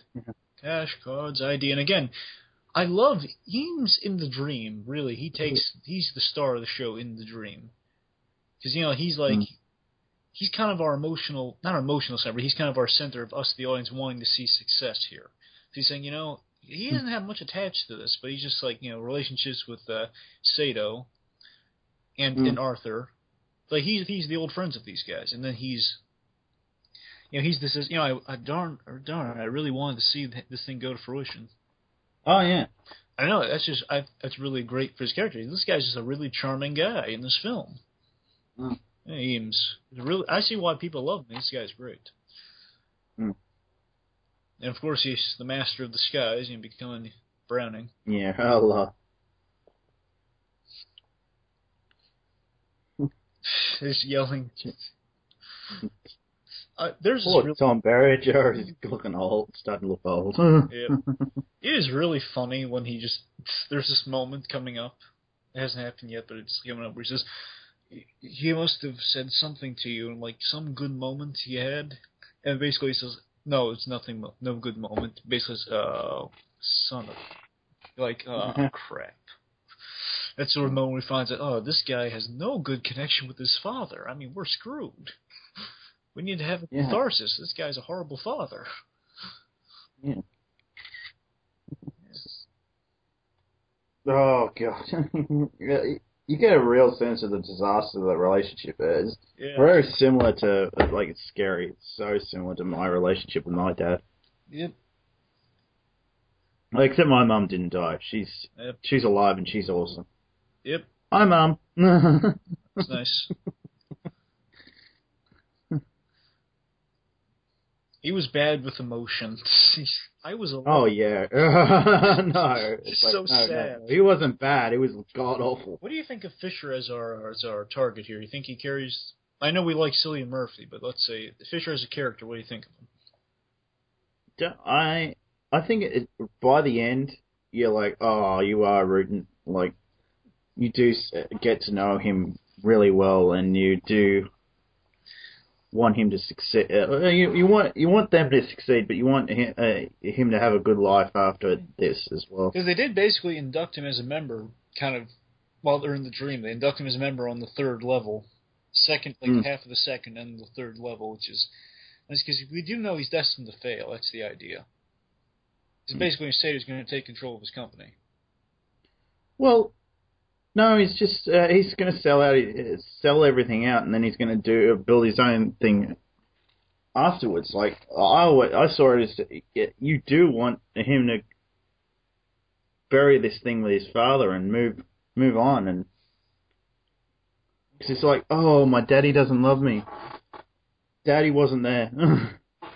Daddy wasn't there. Oh, yeah, that's what went there. Yeah, but still, I don't know. It's the idea of him to set up to fail a little bit, I think. Mm-hmm. I don't know, they want him to, seize control of his father's company so Sato can buy it, right? And I thought it was for Sato to buy it. No, he wants him to break it up so he hasn't got any direct competition, so Sato can sort of, be the superpower in the... I guess that would... Yeah, you're right. Forget what I just said. That makes sense. That's right. He can still build something up. He wants to build, take it. It's destroyed to create. I guess that does make me feel better about Fisher. I do enjoy Fisher, and I am rooting for him in the film. He pulled me close. This is Fisher talking to Browning. Well, Eves. One word. He said one word. Disappointed. Yeah. And then the look Eves gives here. Guys, looks to the side and sighs. It's like, damn it. We're fucked. Sorry. Whereas they don't know the truth, and any minute you might bring a freight train through this wall. your subconscious.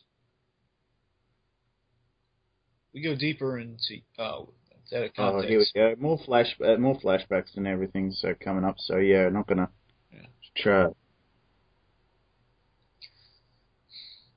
So I wonder how many levels did they go down, and what did they go inside one another's minds or whatever? It's like, well, all we know is that it was a point in which it was 50 years. So however many levels it would make for 50 years. Because they always go down to they go down limbo, which is For them, I mean, in real life it wasn't 50 years, obviously, but I mean it was maybe a few hours. I'm saying in real life it's like a few hours, but still And I see them build buildings here, like they build sand blocks, which eventually becomes buildings. In the end, like when we reach them in the dream. Yeah. And she's in all 50 years. My God, could you stand it? How would you be? Yeah, you spend all that time with your... You never age. Well, you age in the dream, but you don't age in real life. It's like you're spending 50 years of your life in your dreams. Like Cobb in his mind is 50 years old. Yeah. That's an interesting concept. Although I like how the dollhouse kind of becomes the real house.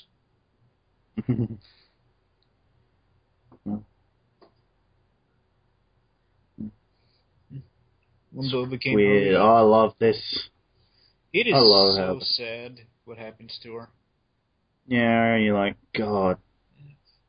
Just had a mental breakdown. She couldn't help it.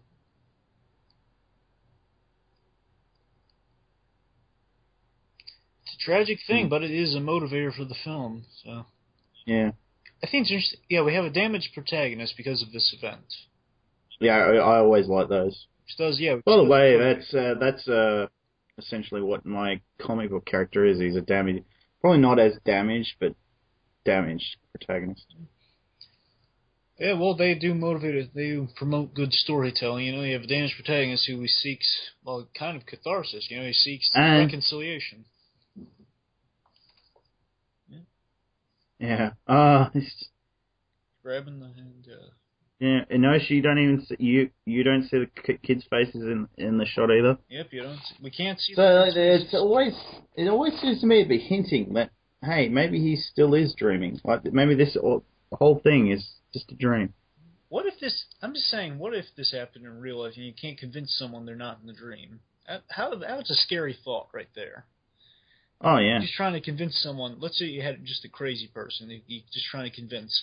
No, you're not in a dream. They're trying to kill themselves coming up. Like they're saying, "I'm going to jump off this building unless you can convince me we're not in a dream." How did she get all the way over there, like without falling? Well, I mean, she went to another. She didn't jump over there. I mean, she went down there into another building and rented the hotel room across the street. They're in a hotel right now. Yeah, I know. I get that. Maybe like another tower, I guess. So next to the hotel. Anyway, yeah, she does a cruel thing before she dies. I mean, it's not her fault because she's gone crazy. Yeah, she's absolutely convinced that she wants him to jump too. Yeah, I mean, you jump, I jump, right? I mean, the cruel thing here is that she basically she frames him. Yeah. Yeah, that's the cruel thing. I mean, like the kids, he can never be with the kids, so she made sure that he won't back out of the thing. So he has nothing to live for, basically, if he doesn't kill himself right now. But he manages on because he knows it's reality. Again, it's that existential question, like live in a dream or live in real life where things are miserable. Of course, we're gonna. Yep. It's very interesting. Oh, she's great. So, she's Looney Tunes. She is, and it is his fault. You have to remember. I mean, he did. Gary blames himself, and rightfully so. Yeah, I mean, he didn't do it intentionally. Well, I mean, he kind of did intentionally. He didn't know the side effects, the cost, but he did. Yeah.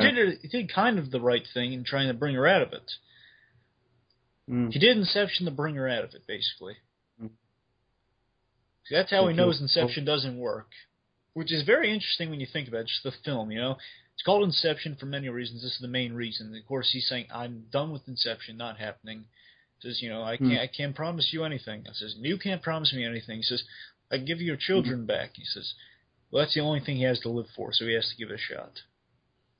You get in here now! James and Philip are waiting for you. And this scene's just really heated. Our kids are expecting us. Doesn't matter. Because you'll be together. Look at me. No, no, no! Oh. Jeez. Plane ticket out of there. Yep. Well, more like a elevator ticket out of there. Going down.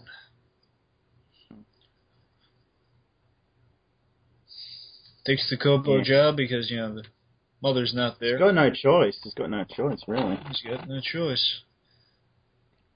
Get the idea he's been supporting the family, too, from a distance. Yeah. I know she named the daughter Philippa, which I think, because the idea she's French. Well, she is French, so.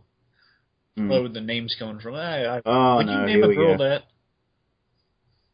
No, I've already got my daughter's name picked out.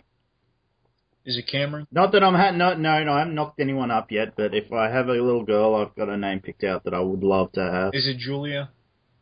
No. Can I get a letter? No, I name her after one of my favorite female characters in Star Trek. Because I just love the name. You should name her Raven. Seriously, that's an actual name. Okay. Yeah, I know. I wouldn't. Name your second daughter Raven. Yeah, if I ever get around to having kids, because man, I do want to be a dad someday. Yeah. Okay, again, we have the ski mask return. Of course, they knocked him out again. The pressure situation here. I think you're ahead of me again if they're knocking him out at this point. He's just gave him the numbers over here. Okay. Darn it. Oh, yeah, he still wears his wedding ring. It's a nice touch. No, he's only. I gather he's only just really lost her. It's been about a year or so. Yeah, about that, maybe 2. So basically, they just kind of dropped the thing on there, and I just want to see my favorite bit, and then I'm gonna have to go away again. So. Okay. Well, tell me. Oh yeah, I know what this bit is. He's like, yeah, he's got a machine gun. Okay, so just we're left shooting at him right now. You don't see anyone else? Yeah, he's just opened the door, and he's still using the machine gun. Okay, looks like... Mind you, it's a pretty cool gun. I love. Is Sato in the car yet? Sato's in the car, yeah. Okay, Sato's in the car. He's opened the door, trying to see him shooting at it outside the door. You can't be afraid to dream a little bigger, boy. Can't be afraid to... It's very much like mine's bigger than yours type thing. Oh, yeah. Dream a little bigger. I love that. Just to hear that sound, too, just it being pulled up, like, it was in all the trailers. It was awesome. Can't be afraid to dream a little bigger, darling. That's the only Bane quote I'll say for him anymore. It's my last Bane quote for him.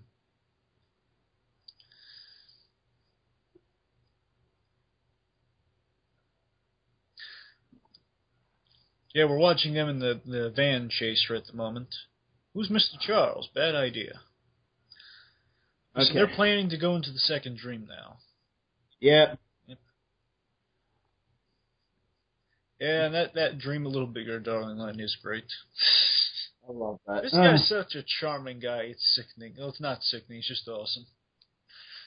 You got a feel for the sorry, I assume he's Indian. He is Indian. I'm just. Okay, I'm not. It's like not saying all the like he could have been Afghanistan, he could have been Pakistan. I'm just taking a guess. Seems like Yumsef or something. I forget the name. It begins with the Y. Darn it! Again, I'm watching this on subtitles, so I get no audio. Oh, this is great. I love that bit. It's Tom Hardy who's the girl. Yeah. You're not on the Ellen Page part yet. Well, I saw DiCaprio's just walking to the bar right now. Yeah. And said, DiCaprio walks into a bar and says... and Tom Hardy's dressed like a lady. A beautiful lady at that, but still Tom Hardy. In case you get bored. 6 digits. It's also a nice bit, Hal. Do you think he stole the wallet again, or is he using the wallet from before? I think his wallet's been gone the whole time. It's just And I like how the number it's written there is basically the number ends up later. Yeah. Sounds. Wall alone's worth, and using the knowledge of the wall to convince. Jesus Christ, those are gravity-defying boobs. Yep. that Tom Hardy has. Oh yeah, I see him now. Yep. Uh-huh. Oh. I'm sorry. Again, I think you're ahead of me, but still. Now I see him in the. Oh no, okay, yeah, he did take his wallet again. Yep. Or he kept it it's between probably, three it's probably the wallet from before. I don't know. I think it's just the wallet from before. Oh, poor Yusuf is getting shot at. Yep, it's Yusuf, I think. Yeah, he's getting shot How great was that one shot and all the reflections when he just like Tom was like winking at him? Yeah.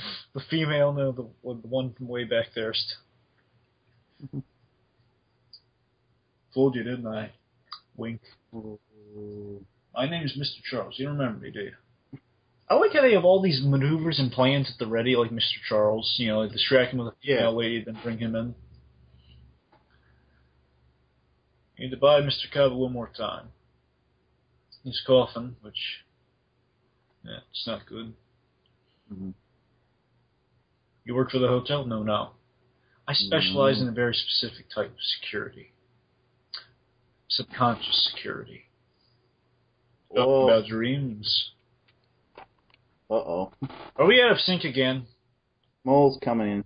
Oh, Maul. Yep, I see the glass shattering. Now the kids. Yeah. Like a kid's obscured out there. Yeah, that's not good. Maul's on the approach, and they all look at him, which is, again, really startling. Oh, God, come on.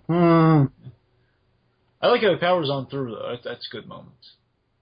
I mean, it's good for his character. Like, he's still powering on through, even though he knows that this is not good. Not good. Oh, and Sato's thing here. Sato's a cool move there. Just the wall to distract security. Yeah. Sato, even wounded Sato's pretty cool.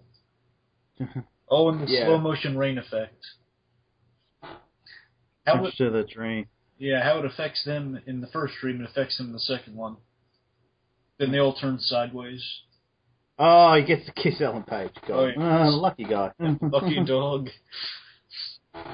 Well, that's worth a shot. What do you think he's talking about there? He's got a thing for her or something. Yep. Worth a shot. Well, remember in the... have you seen the How It Should Have Ended for this? Yeah, it's been a while. Yeah, I remember Joseph Gordon-Levitt has a bunch of ladies in his dreams. I'm sorry, I dream about the ladies. Basically, in there they say he's a ladies' man. I don't know if it's just purely based off that gag or just because he's Joseph Gordon-Levitt. He basically, if you've been in a Nolan film, that's basically an instant ticket to anything you want in the world. You know who I'd love to see in a Nolan film? Natalie Portman. Yeah, because she's brilliant, and I reckon he'd be able to direct her really well. Well, she might be a bad guy. Ooh. I'm going to regret saying that, aren't I? No, that's cool. I'd love to see her as a villain. Yep. I've seen her crazy, and that was cool. Yep. I'm sick and tired of seeing her as a good girl. Yep. Natalie Portman as a bad girl? That's really cool. Well, I'm saying, you know how they all eventually turn out in Nolan films. Yeah. Exception of Ellen Page, they're either really good or really bad. I don't know, it's either that or... Or psychotic. Yeah, either that or it's not in there that much. Again, he's seeing the kids. He's powering on through, though. Heading up. Throw him into the bathroom, yeah, there's nothing wrong with that. Oh, look, so you're in the bathroom already? Yeah. Darn it! How is this happening? Okay. I have to put in the description. Running gag is BlueDragonfive keeps falling behind. Just say we keep going out of sync. Okay, now don't do that. Gun in his hand right now. He hasn't put it to his head. Now he's put it to his head. Are we there? Yeah, he's just put it to his head. Okay, well, I think we're good for now. Again, it's nice that he's educating how the dream thing works. Yeah. Dream device works. He says, I believe they have you sedated. May not wake up. I like how he just convinces him, you're going to work with me. We're going to be partners on this now. Yeah. Again, it's just a way to get Cillian Murphy on the team, which is always nice. I'd love to have Cillian Murphy on my team. Yeah. Well, that and I'm working against you. Oh, yeah, definitely. That'd be a nightmare. Ha ha! Sorry. Yeah. Be really scary. Yep. Might give me red eye. Be scarier if Joe Gorden-Levitt was in The Crow. That might work. Well, who was actually supposed to be in The Crow remake? I have no idea. I forget there was. I like it. It'd have to be honestly, it'd have to be someone really good for me to actually be interested in it. Well, I mean, we brought this up, and I think in the Back to the Future commentary, but I forget who it was. It's like trying to remember a dream. But okay, seriously, back onto this. Yes, something to do with the safe. And again, I like how they're tapping into the subconscious stuff here. Like, all these things, just Nolan sets up these puzzle pieces. He dangles these note papers in front of you. You grab them, and you know they're going to be saved for later. Yeah. I mean, I think he sets up things very well with this film that come into play later. And I don't think it's that much to get lost with. But then again, yeah, it's just it's really hard. Okay, they're in a dream within a dream within a dream. You got to remember that. Yep. I tell you what. It sounds crazy. But it really does. I hate it when people say, "Oh, it's too complicated." Yeah. Just because you can't explain it in one sentence, okay? I did watch it with my grandparents. They didn't follow, but yeah. My grandfather's a real movie guy, so it's kind of a hassle getting to watch some new movies. No, he's against new movies. It's just The way I describe this to my mom is Nolan films kind of intense. The way I described this to my mom was it's an intense ride that you'll want to get back on. The real question is if it loses you in the beginning, then you're probably not going to like the whole film. Yeah, I don't. I think but my mom's a really big movie buff, and she My grandfather was more of a comedy guy and like old movies, but I guess he also likes the serious stuff. But I guess it's really just I don't know. Nolan films kind of get lost on. He didn't see The Dark Knight. He liked it, but you can tell he's not in love with it or anything. But yeah, I've had a hard time getting to watch Rise. I still haven't, but I got to watch Up though. I'm proud of that. Yeah. Mr. Forgetful. Yep. What do you mean dream within dream? Oh yeah. I see you've changed. Sorry.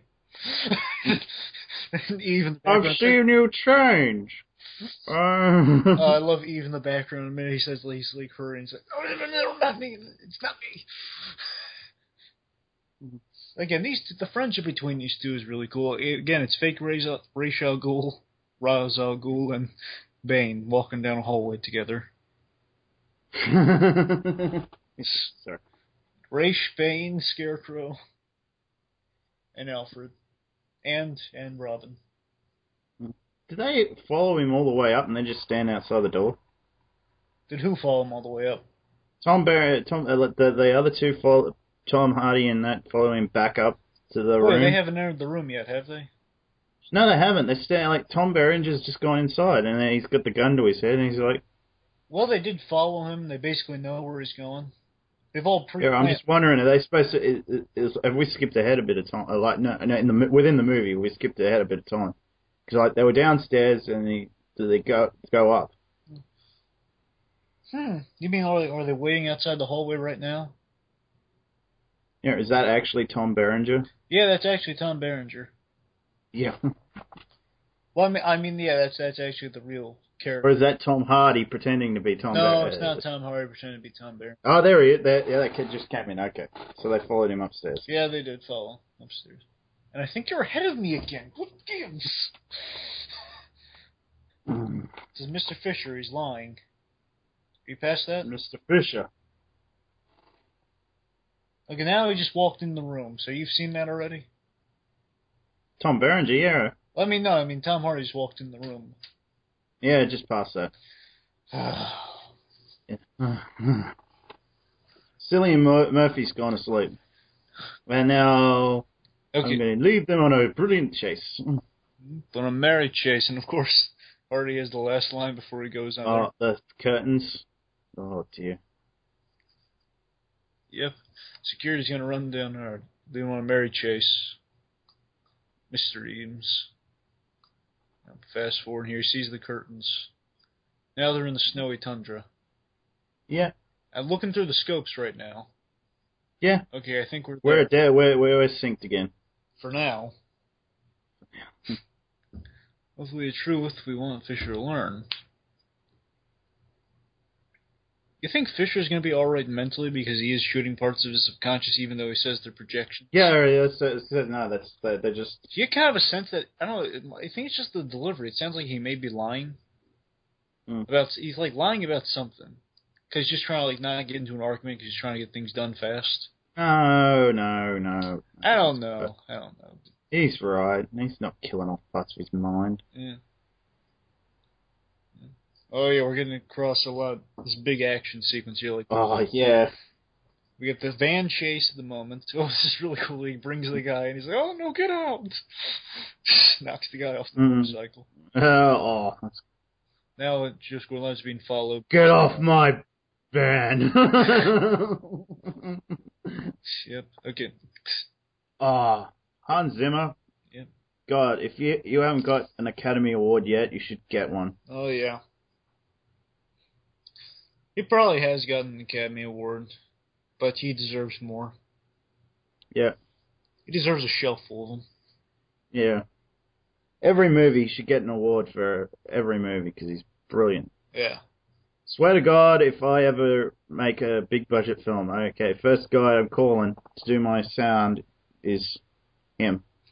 Mine might be him and Michael Giacchino. Which films has he done? Michael Giacchino, he's a Pixar. He does a lot of films, but also primarily Pixar. Like he did The Incredibles, did Up, did Ratatouille. From memory, yeah, he would be another good choice. But he also did like Land of the I'm Lost. bound to make an action film. So I'd have to have him, Hans Zimmer. Yeah. Oh, Hans Zimmer's great. Do you know? Did they do all this scene with? Oh yes. I'm talking. I'm sorry. Yeah, you're right. I should mention this now. This scene is a turnable set. When they're fighting in the hallway, all this stuff, this is actually a set turning. They practiced in an anti-gravity chamber. Oh, okay. They trained in that for a little bit, or at least they shot some reference so they get how it should look, and then basically they keep turning the set. And it's a really hard thing, a hard and dangerous thing to do. If you have one wrong turn, you're going to fall on your face on the floor or something. Again, so this is all this is all practical. It's a four-wall set turning while all this action's going on. Very difficult, but worth it. Oh, this is great. Did you see that? Yeah, you do something awesome. No, of course, no one's there to see it. That's cool. That's funny. I do. Basically, this movie, just everyone in a Nolan film is awesome. Yeah. It's cool. He does know how to cast a film, I gotta say that. Oh, yeah. Now it's literally cool because they're in the frozen tundra. Take that. I should mention this because I was gonna say this earlier. What? Nolan. He knows how to cast a film, knows how to write a film. I am going to go see at a convention. What? The guy that plays Riker in Jonathan Frakes. I'm going to ask him, what is his biggest regret directing Thunderbirds movie? Because that's bloody awful. That's completely miscast, miswritten and everything. That's bloody awful film. Just in comparison, because this film's awesome. Yep. Well, now, if I'm correct, now we're going to hit the second part of the hitches. Because the first hitch is that, their subconscious security, which Sato gets shot. Here's our second hitch, in which, so now, Our van guy, is it Yusuf? Yeah, Yusuf. Yusuf. He's trapped on the bridge right now, and they got guys with guns on each side, or at least one side, who are getting out of their vehicle at the moment. He's going up. They missed the kick. Basically all of them, they missed the kick, and they're in danger. Well, they haven't missed the kick yet. Well, I mean, I'm saying they're about to. I'm just saying, yeah. I'm saying that's the second hitch that's about to transpire. That things are getting set up for that hitch to go by. Thankfully, they have a backup plan, but thankfully they get it out with the skin of their teeth. You have to dream a little bit bigger, my boy. Uh-huh. Dream a little bigger, darling. Yes. Of course. Because remember, the fire, it rises. Mm-hmm. The fire rises, Arthur. Mm-hmm. Also, are you Freddy? Uh-huh. Not Freddy. Oh, no. He's like, not yet. Mm-hmm. It's too soon. Okay. Playing the music and things are in a rush now. Oh, yeah, Arthur just in this really echoey hallway just hearing this music. And on the mountain he's starting to hear it. What? That's not good. It's way too early. Cobb, did you hear that? Noticed the first 20 minutes ago I thought it was the wind up here. I hear it. It's music. So what do we do? Move fast. That's just a cool line. This is an action movie line right there. Cobb is cool and collected. You know, he's kind of a Bruce Wayne type, I guess. Not that I'm saying I don't think DiCaprio could be Batman. I'm saying he's in control of the situation at the moment, even though things are going wrong. No. DiCaprio could not be Batman. He could not be Batman. Not saying he wouldn't be good at something, but not Batman. Like, I could maybe see DiCaprio as, and I'm stretching here, maybe a Nightwing. I'm just spitballing ideas for DiCaprio. Oh, no. Too old to play Nightwing now. Well, I mean, now. Maybe younger DiCaprio could have been Nightwing, but, I don't know. No. I don't know. Maybe something. I don't know. But yeah. He's a good actor. He could play something. He has a lot of versatility, this guy. He's been Jaeger. He's gotten very versatile. Yeah. I don't want to see him play Disney though. DiCaprio? I don't want to see him play Walt Disney though. He's going to play. I don't want to see him play. I mean, he's not going to. I'm just saying I don't want to see him play that because eventually I'm hoping for like a Walt Disney biography movie. And as good as he is in biography movies, I don't want him to play Disney. Right now Tom Hanks is scheduled to play Disney, not in the biopic, but it's a biopic of the making of Mary Poppins. And in that, Tom Hanks is going to play Walt Disney. I'm sorry, I'm trailing off here, but yeah. Yeah. Okay, gun. Time to throw. Oh, Penrose steps. Paradox. Paradox. Again. Oh, come on. Like, oh yeah, it's a dream world. Shouldn't you just imagine, oh, I've got a grenade launcher. Bang. I don't know if... You know what, actually, why doesn't he do that? I guess, well, he doesn't want to... Oh, he gives him the finger as he's going off the bridge. I just noticed that for the first time. Oh. I forgot I gave him the finger as he's going off the bridge. But now the kick's been initiated and they're missing the kick. Avalanche! No, it's not Avalanche. That's... Yep.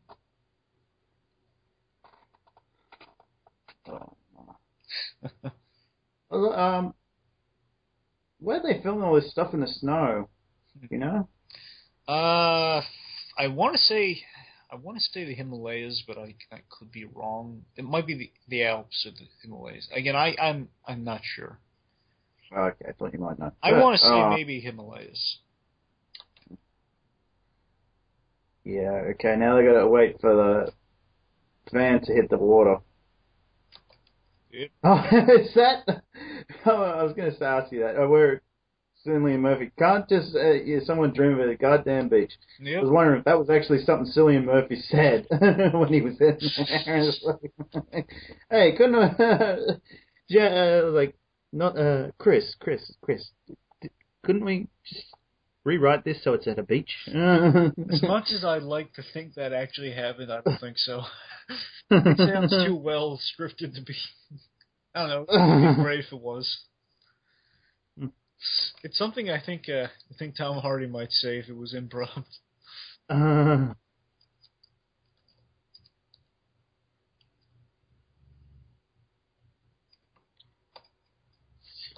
Here we go.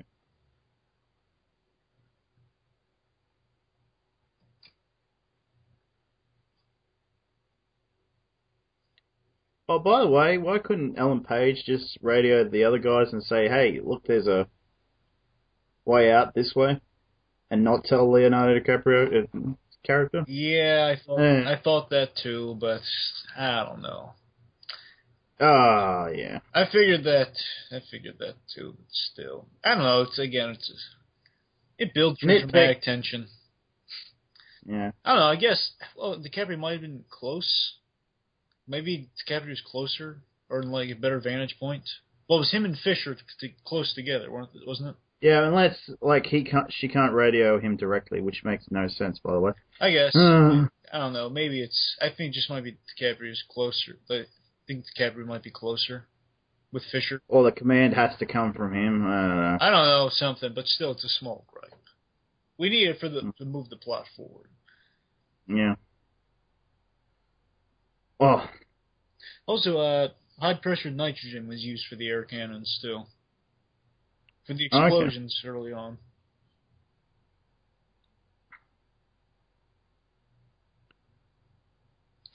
Okay, I'm finding it. Morocco also doubled as Mombasa. Okay. Mombasa. Yep. Go to sleep now.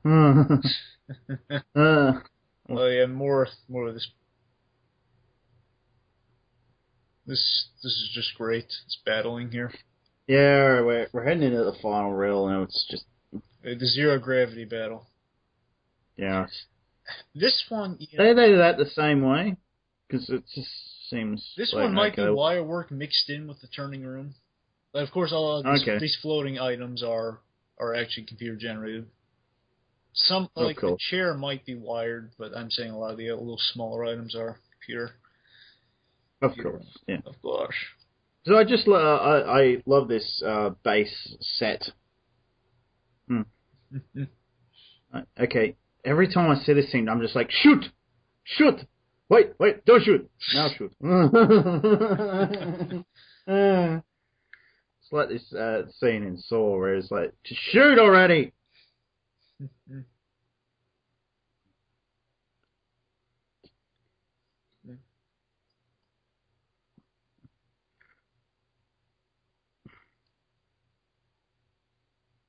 Uh-oh, he's dying. Oh, yeah.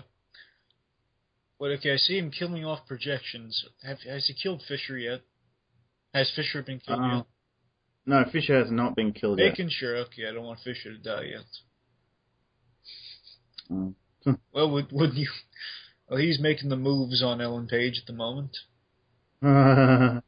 She's being stacked in between a few guys. Oh, you know what's really neat, right?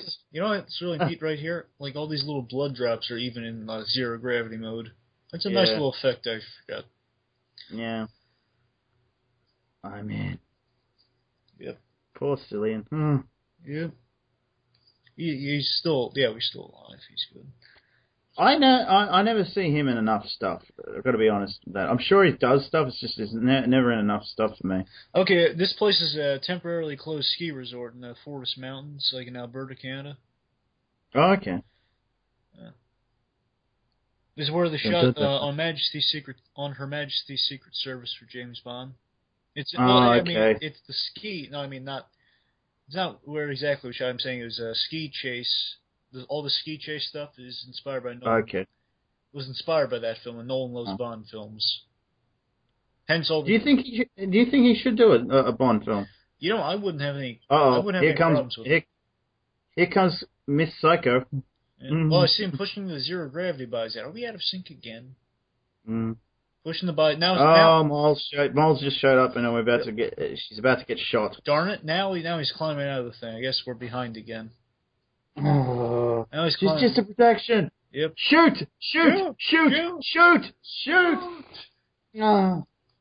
Yoja. Bang. Okay, now Seriously. lowering down. Seriously, man. She is not real. How do you know that? She's a projection. Fisher is real. It's like, how do you know? Well, he's real. Just shoot her. I like how Sato tries. Okay, now did he just get shot for you, or was he already hit? No, he's been shot, and he's put the bodies into the elevator, and now Tom Hardy's character's gone up the pipe. He's up the ladder. He's checking. Okay, just Sato's and he's now he's opening a little case. Yep, now we're synced. Okay, now we're synced. At the fast forward a little bit, we're synced. Yep. Again, I like how Sato tried, even though he's really injured and stuff. What happened? All kill Fisher. Now he's trying to revive him with a little little panel, little shocky paddles. Not the cardiogram. It's on a crash cart. Do you think they should have failed? They should have failed? Yeah, do you think it would have been a better story had they failed? No, I think they need success. In that, I don't know, the stakes are too high, and basically... Well, you want the one... Yeah, I just thought it'd be an interesting question to ask. I personally am glad that they did this. Well, you lose two things if they fail. If they fail, you lose Cobb's reconciliation with the children, and you also lose... Fisher would have died. So you get those two things. Fisher would have died also, Eve doesn't get to see what happens. We all want that at the end. Yeah, we want Eames to see what happens. Yeah. I wouldn't have a problem Nolan doing a Bond film. I think he's got the right stuff to do it. Yeah. If we ever do a Bond film commentary, we'll probably have to ask Zazabah to do it with us. I can definitely do Skyfall with you. I don't have the other. I have to see Skyfall, and I don't have the other ones on hand, so. I have to see Quantum and Solace.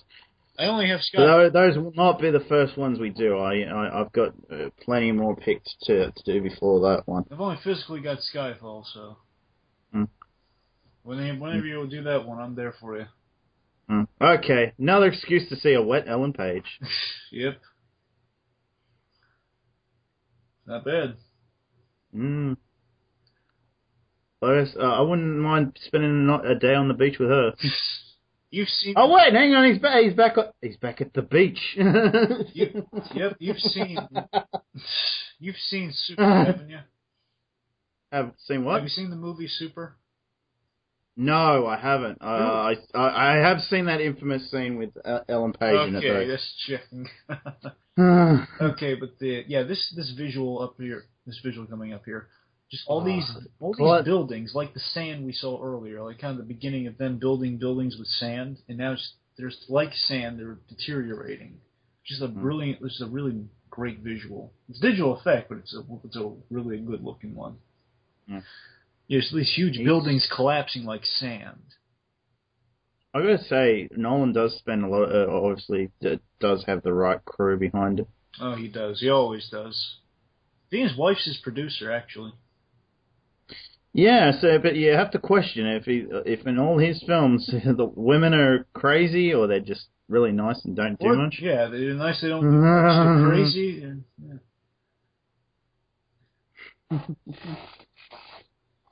And, well, I wonder if the wife's balloons. Sweetie, where's the wife crazy in this film? Yep. You said that it was modeled after your dreams. I'm wondering what else was modeled after. Also, again, I like this. The friendship between these two is really moving. I think he just kind of gives him the gun. He knows he might not make it. He wants him to make. He gives him the gun to guard the gun and the grenade to guard the room. Sato, Eves gives Slater. You built all this year, of course you did. Again, more of the deteriorating buildings. Like you can tell it's like Maul's side of things since she lost it. Yeah, she's crazy. No. Again, Ellen Page belongs in this scene because again she's the most she's kind of more intimately tied to Cobb, even more so, I would say, than Arthur, because Yeah. he's letting him in on this for some reason. You're right, he must see some sort of quality in her. It's kind of like, I think he's kind of like a female Arthur in her, maybe. Yeah. So she's like kind of like it's kind of like a female Arthur. You can just like let her guard, and he doesn't really know her that well personally. I guess that's the reason. Yeah, I think if Arthur had gone down, it would have been with Arthur instead. But I think it's just like she's the only other one that he's, for some reason, trusting. I don't know. I think, well, because she went down earlier, I think it's just really fitting that she's there. I just think that works. I mean, more of him be a friend, and he kind of has his own reserved judgment of his friend here. She doesn't really know that much about the guy except what he's telling her right now. Yeah. So she basically knows more than anyone, maybe a little more than anyone else, but again, basically Arthur knows the full story. Yeah. Just, not how Cobb's feelings on the matter, though. He just knows the facts. She knows his feelings on the matter. Yeah. And of course, this is just a great idea with, like the building. You can choose between which buildings you want to live in. Yeah, because it's a dream world, and you can do pretty much whatever you want. Yeah. And that's the thing that spreads this film out, and I would love to see a sequel to, is because, well, you can do so much more, and there's more to be done. Mm-hmm. I want to see Nightmares. Oh, yeah, me too. Nightmares could be great. They bring in a new guy, he has a nightmare, or someone just has a nightmare during the dream. What if they brought in Fisher?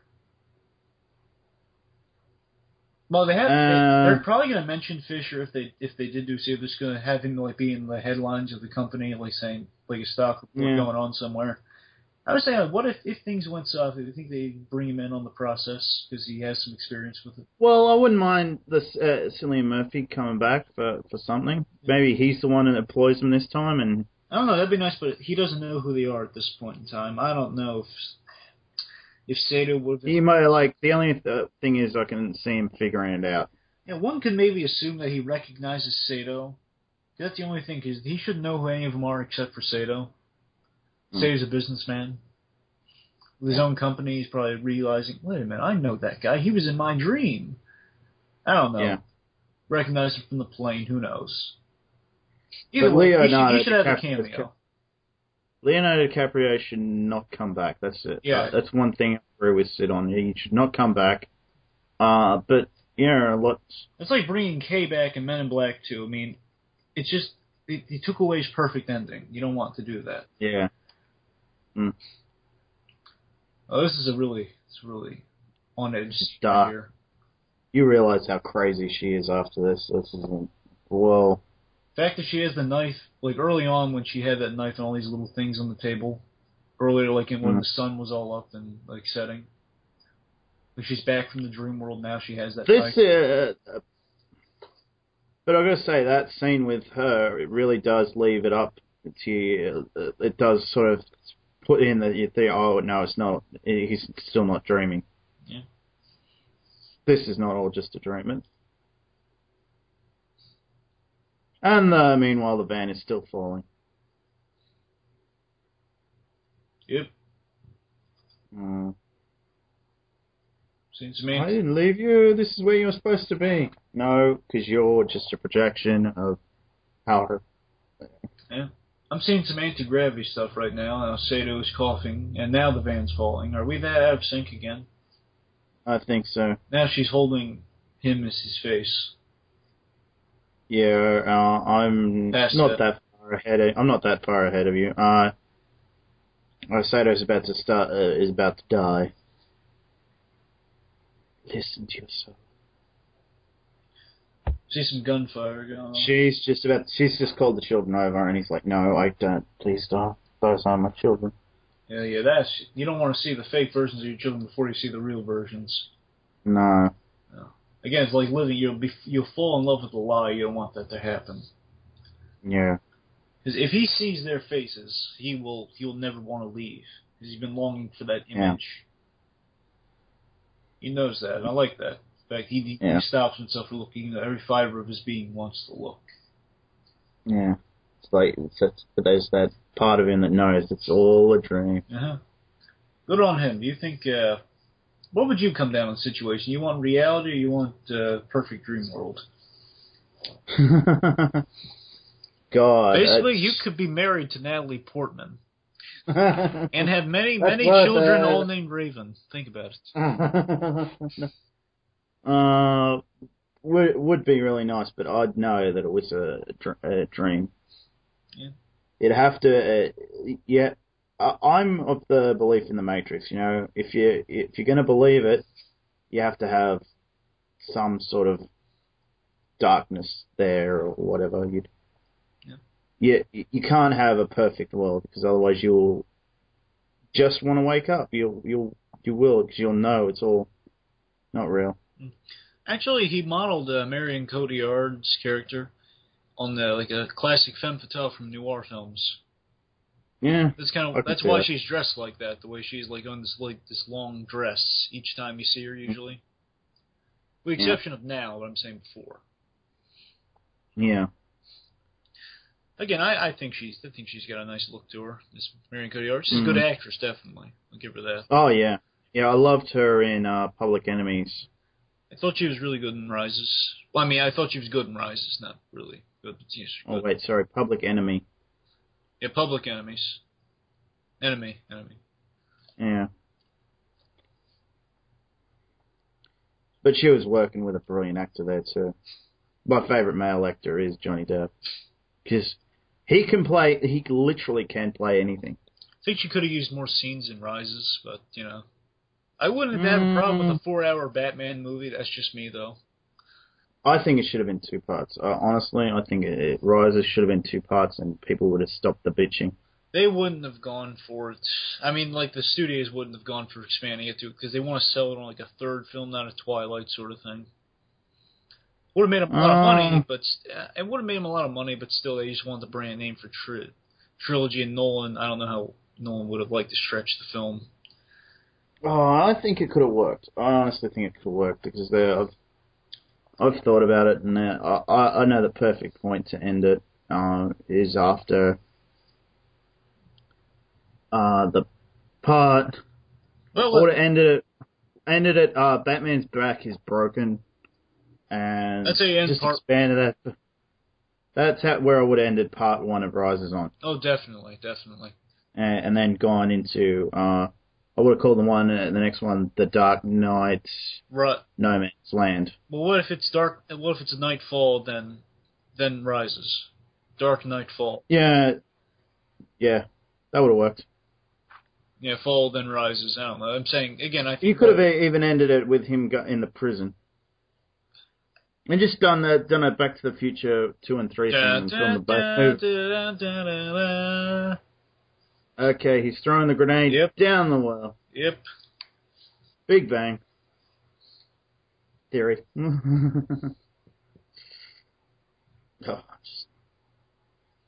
Also, Nolan loves the pen. I love this final reel, really, I do. It's like guns blazing, and you can believe it's action movie physics because it's all just a dream. Yep. You can't tear it apart because it's not real. Yep. Also, Nolan loves the Penrose steps, the Escher steps, all the stairs going everywhere. Oh. That kind of influences the anti-gravity thing. Is he trying to revive Fisher for you yet? Yeah, he's about to. Yeah, I mean, okay, now I just made him convulse, so. I like that's a nice little effect there, it's lightning in the air after he does that. Oh, okay. That's a nice little effect, kind of showing the electricity. Because right now they're basically in Fisher's mind right now, somehow. I mean, Fisher's in this reality. It's kind of his dream.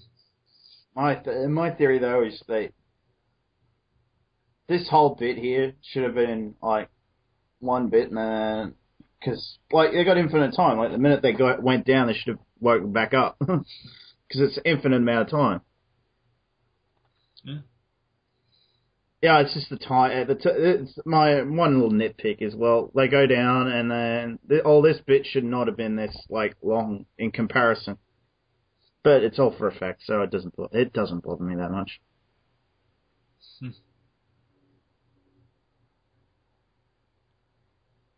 Because he's down there for years and he has to wake up.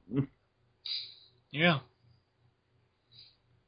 Really, that's gonna be difficult. I like the brave choice that Cobbs make. He does the thing for me with film and characters that really make good films and lasting characters is they do the right thing in the end, even though it's hard. Like Maltese Falcon, Sam Spade, he sells out the girl he likes, who I do compare to Talia a bit. Mm. It's kind of like it's kind of like the tempting woman, but he has to let her go, and kind of like Batman always doing the right thing. This Cobb right here, what he does is, he just stabbed her. Oh, she just stabbed him. Now she shot her. Improvising. Cobb down. Kicks Cillian Murphy down. Yep. Oh, like that. I've had that dream where you fall before. Yeah. Did you hate in dreams and you can't remember what happened? Oh no, I've had that. I have one distinct one because it was just so sexy. So I was okay. I'll just say it contained me and both the Olsen twins. Oh. And no, it was not me and both of them in the same sex scene. Well, I meant if Natalie Portman. I was going to ask if Natalie Portman was in there in some capacity. No, she's never been in my dreams. Oh, this is a great shot right here. I love this from the trailers. The shot of this room. This must have been the only bit that was in the later scene. Because I had no idea what the movie was going to be about. Are we in the room with the Fishers right now? Yeah. I don't know what it is. A lot of films, they have this set with the black room. Yeah, it's an X-Men First Class, too. Yeah. I love that set. I think they should have one of these in every movie. It is really cool looking. Oh, see, Fisher. Yeah. Next Generation did it. I know it's a holodeck ripoff but it's not the same thing. Well, you see Maurice Fisher here in the sick in the bed. You know who he reminds me of a little bit? Who? It sounds kind of silly, but it reminds me of Michael Richards from Seinfeld. Kramer. Wait, if he really aged really bad? Oh, yeah, he has aged a little bit now. I have to keep that in mind. Yeah. I'm saying, I don't know, it's just with the mustache, he kind of reminds you of Michael Richards. It's not him, it's someone else. Oh, I know it's not him, I'm just saying it kind of reminds you of him.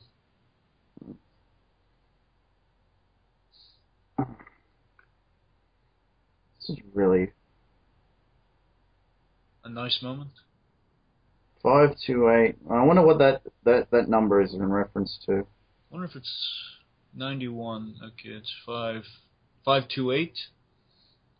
Can you read me the numbers again?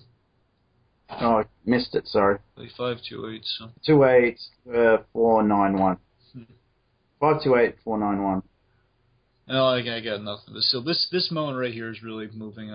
Even though we barely... Oh, yeah. It sells me on the whole movie. Yep, he finds the pinwheel in there, and then Eve gets to see it like he wanted to. Everyone gets what they want in this film.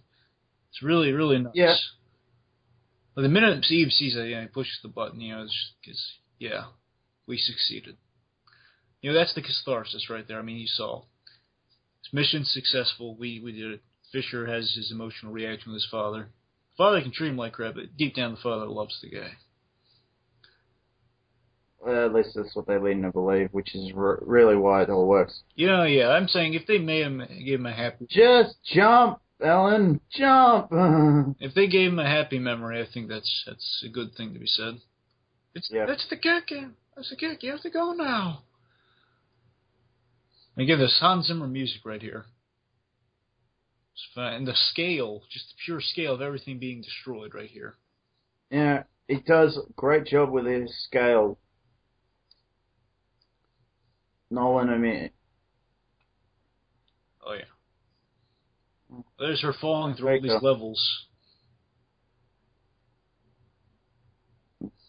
I have to wonder how Cobb's going to wake up. He's going to be like, why am I surrounded by water? The many faces of Ellen Page, and the many faces of Levitt.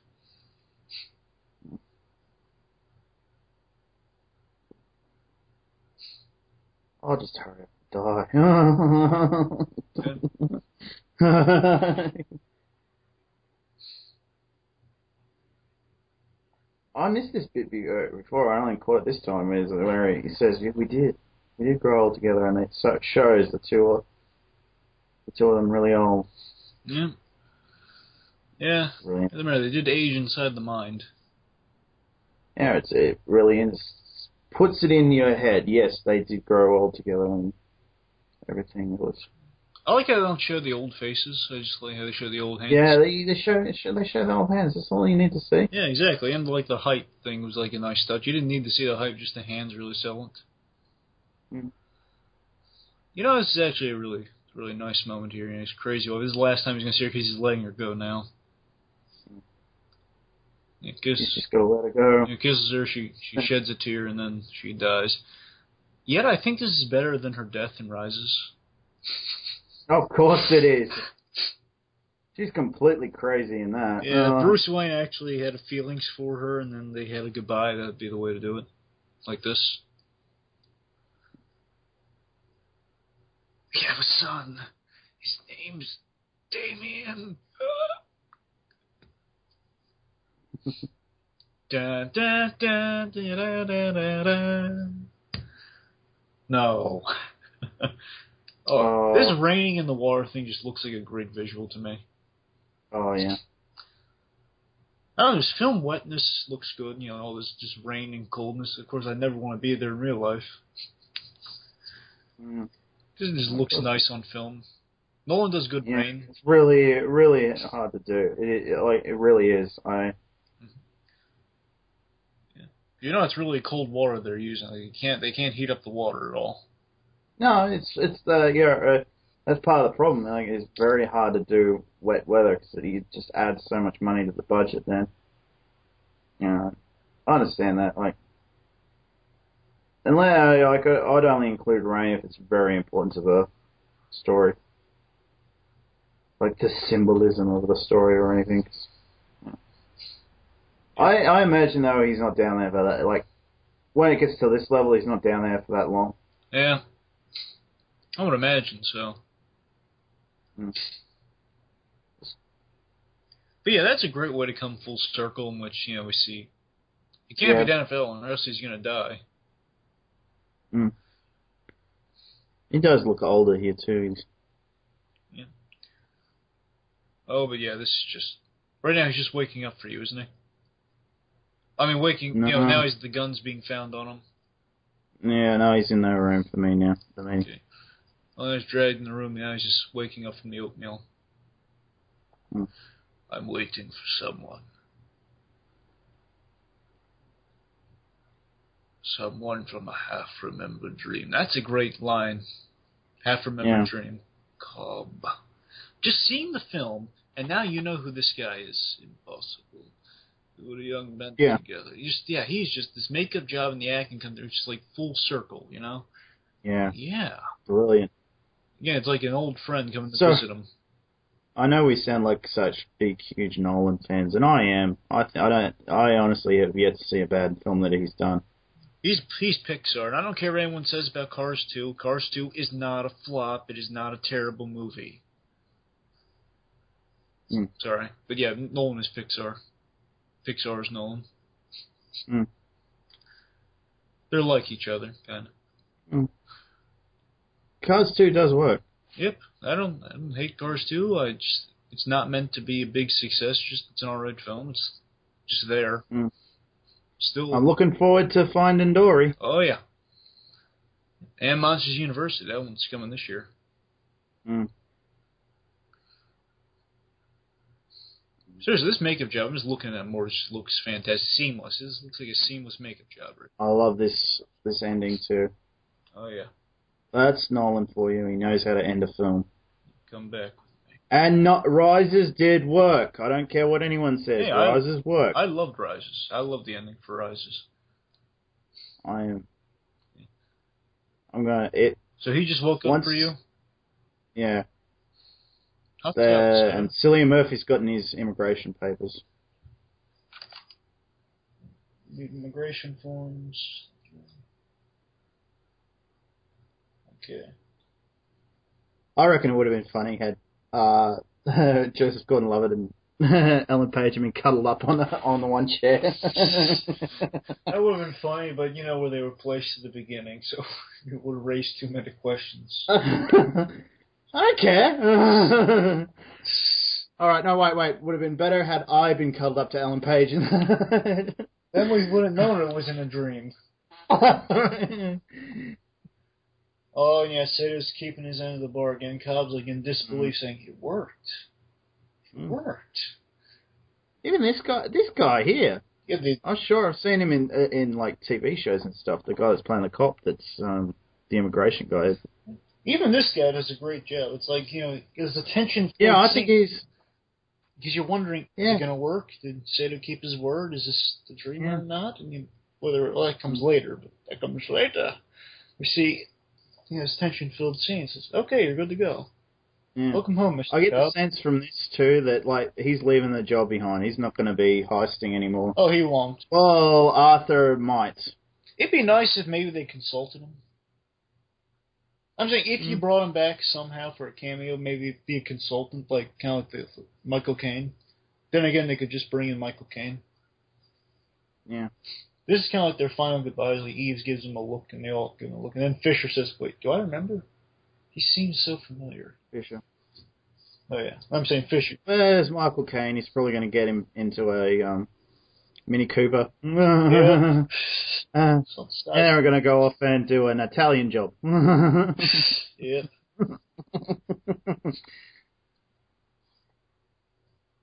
Also, I like that whole the guy in that whole immigration thing gets the stamp, the passport gets like stamped or something. It says, "Welcome home, Mr. Cobb." That's a great line because you've been waiting to hear those words so long. Hmm. Oh, okay. Now we're gonna have to have a discussion about this. Oh yeah, you're darn right we are. Yeah. That's why ending credits were invented. But still, we're about to see some faces. Yeah, I've seen him. James, Philippa. Look who's here. Oh, and it's still spinning. It just keeps spinning. It just keeps spinning. It just keeps spinning. Here's a great thing. Yeah. That's a heartwarming scene right there. You keep thinking it's going to drop, but it's not. It's not dropping. It's still not dropping. It wobbles. It wobbles. Yeah, so it wobbles. Does it fall over? Yeah, it's supposed to fall over. Let's see. Do you think it was all just a dream or not? Well, let me get caught up with it. It's about to wobble. It's wobbling, getting there. Okay, now we can discuss it. I'm optimistic. I'll say great Hans Zimmer score moment. And it's the dream is collapsing thing. But okay, I think it's not a dream. I think it's real. I think he had a happy ending. I'm optimistic that way. I think Michael Caine and Christopher Nolan. Christopher Nolan says it was meant to be ambiguous, but he being a father himself says he wants Cobb to get a happy ending. And Michael Caine says, well, I'm there. I wasn't in a dream at all, so. Okay. I'm for the dream because I want a happy ending, and basically everyone gets what they want, and I'm the optimist. Nolan did say an interesting thing, though. He said, again, just me being a father of kids, and I think people who don't have kids might have a different reaction, might have a different thought, might have a different perspective on things. They might be more inclined to think it's a dream. We all want a happy ending, I think, and I'm for the happy ending. You think it's a dream? Yeah, I initially I was like, it's still a dream. He's still dreaming. And when he wakes up, he will get his happy ending. His wife will be there and his kids will be there too. That would be nice. I don't know. Even when I first saw the film, I was thinking, okay, I saw the wobble. It's going down. I don't know. It might have been me, but still, I'm optimistic for that. But either way, as long as he gets a happy ending, People really just want the thing to keep spinning so they can say sequel, but with DiCaprio, not just sequel. No, I'd leave it out. I'd leave him out. There's a problem right there. Seeing if we don't get a sequel, it might be for that reason because so many people are going to question, what about the spinning top? What does it matter? What? if the story's not about him, and then you just conclude, oh, okay, that was not a. Then it wasn't a dream. I don't know, but I think people are instantly gonna say, well, "Where's DiCaprio?" You're gonna say, "I want DiCaprio in the sequel," and of course, then the reason they want DiCaprio in the sequel is because of that spinning top. They want an answer to that spinning top, and if they have to give a definite answer before they move on, so I don't know how Nolan's gonna feel about that, but I wouldn't mind Inception sequel as long as Cowboy's in the main character. Or Cowboy's basically Cowboy's in it. Again, I want Arthur to kind of take the lead and everyone else to return. Yeah, Okay, here's how I'd write DiCaprio in. You have a similar scene to the scene with Michael Caine at the beginning, and he tells Arthur, "You should stop doing this because you don't want to end up like I was." There, it's sold. I don't know. I see what you're saying with that. It's just, I don't know. I think it still leaves some unanswered. Well, if it is afterwards, people want to see that movie then. They want to see the movie if there is a movie there. The people are going to assume there's a movie there. Half the people are going to assume there's a movie there, and they want to see that movie with DiCaprio. And then, I don't know, I think it still raises too many questions. I'm not saying it's a bad idea, you're saying. I'm just saying it's going to definitely... Well, no, what I mean, what he was like in this film, because he was like constantly trying to... he wasn't aware what was real and what wasn't until he got home. Yeah. Well, definitely in a sequel, they shouldn't try Inception again. They should do like a different mental thing. Again, nightmares, but like it should be in like just stealing some information, then it goes south, and there's our bad guy for the film. Like we should actually have like a bad guy for the film that just aren't Kobo guys. Kobo guys, yeah, just these guys going around. Like you have like going into one guy's mind, you're like, let's say he's a bad guy. I'm not saying a convict or because that was done already in a bad movie. But maybe in they're going into a businessman, a businessman with maybe like sadistic mind, or at least in the nightmare he turns sadistic. Okay. I don't know, something like that. Basically, it's kind of a horror movie vibe to it. No, nothing violent, mind you. I'm just saying, like scary, kind of what we got with Maul's looks here in the score. At times. I wouldn't go for complete psychopath again, but with a little less or a little more. Do whatever you want to do. Well, more of like an uncertainty thing with nightmares. Like everyone's fears kind of maybe the fear kind of spreads to them, so they're seeing like things scaring them. All right, that works. I suppose you wonder what in a nightmare like stuff can happen. Yeah. So something goes horribly wrong, and the architect or whatever starts having a nightmare. That'd be interesting. Yep, and he loses sight of like what's around every corner, and then like Ellen Page is the architect in this one. Arthur's basically taking the lead on this one, and Ellen Page is the architect, and just things go.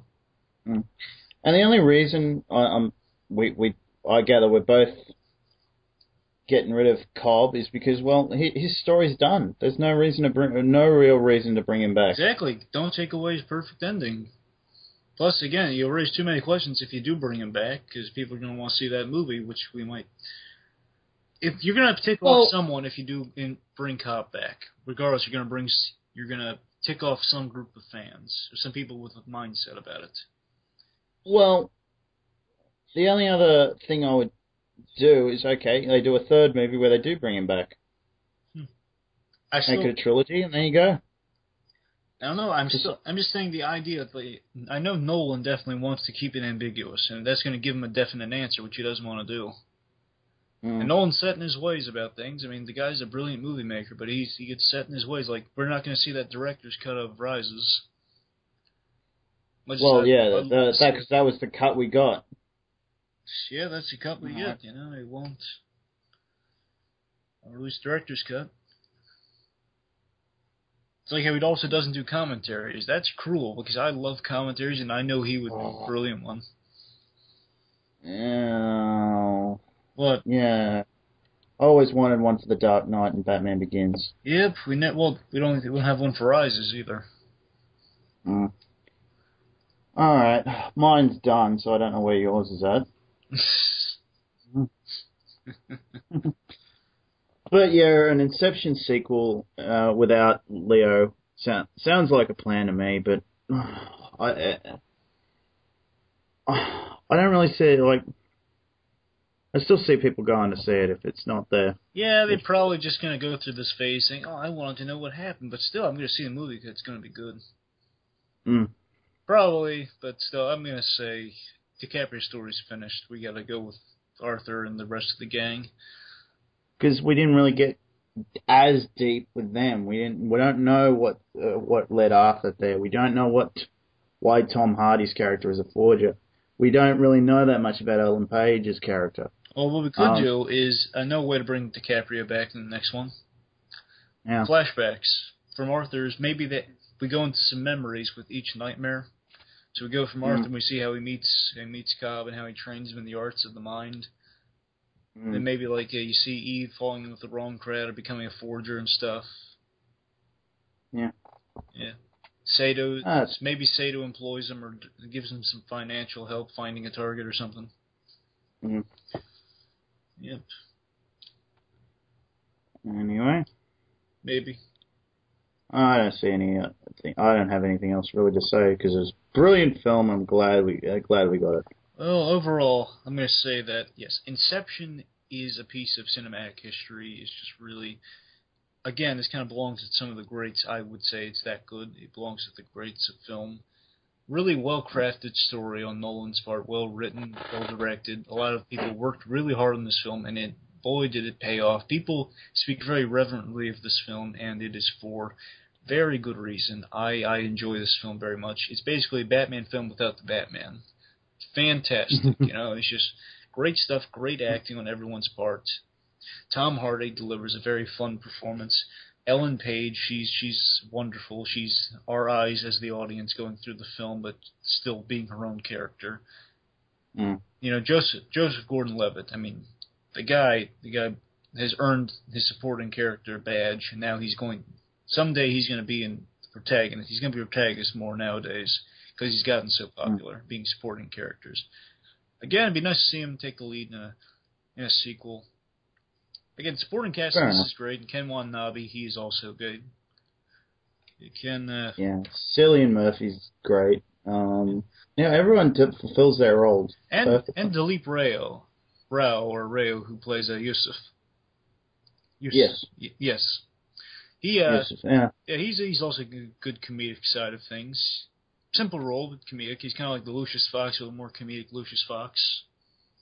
Mm-hmm. And he's only in that whole bit with he doesn't go deep down, and he's just drives the van for pretty much the whole 3/4 of the movie. And Michael Caine, for as little as he is in the movie, he pulls it off well. And of course, Marion Cotillard, a very good antagonist. Antagonist, but also a sympathetic character. Yes. And of course, last one, Tom Berenger. Yeah. Yeah, Berenger. He's in it very little, but I'd love to see something done with him if they do a sequel. I'd love to see he's sort of very vengeful against them because he figures out what they've done and everything. And yeah. Well, actually, I don't know if it's going to be really vengeful. I mean, of course he's going to be taken care of financially, but I don't know. There might be some distrust by Cillian Murphy. Who knows? I mean, Cillian Murphy might be distrustful of him because of the stuff in the dreams, but who knows? He might just write it off as a dream, but the emotional core was planted. Either way, this film has a lot of great stuff, great writing, and the catharsis really comes through on many levels. Nolan's been working on this, putting it in a drawer for years and taking it out of the drawer and working on it. And, thank you, Christopher Nolan. Thank you, every hardworking person on this film. Thank you, Emma Thomas, producer. You did a bang-up job. Appreciate this very much. Hope everyone, I know everyone, almost everyone, I'm just going to say everyone enjoys this film. Everyone likes this film on some level, even if you're just looking at a visual level. Okay. Very good film. Should we give our final ratings or anything else to add? Oh, yeah. I'm willing to give them. Yeah, before we go. Go ahead. Give your rating first. 5 spinning tops out of 5. Well, I'm gonna have to say there's these little things in it that don't bug me, but they're little nitpicks, like the 10-hour flight. Sorry, Sorry. Really? Yeah. It bothers you that much? Yeah, you're going to see how much it bothers me when I give my final score, which is 4.8 spinning tops out of 10. out of 5. Sorry, out of 5. Okay, out of 5. Okay, it's these little things. Like I'm serious about this. I can never give a perfect grade for a film, unless it's Back to the Future unless it's Dark Knight. No. I'll when we do the commentary for that, which we'll probably eventually will do. I'm sure I'll find something to complain about in that. But yeah, that's it, guys. Thank you for listening for this 2.5 hour commentary, and hope you enjoyed it. As I hope you enjoy all our commentaries. We'll be back with something else for you later on. Indeed. Take care.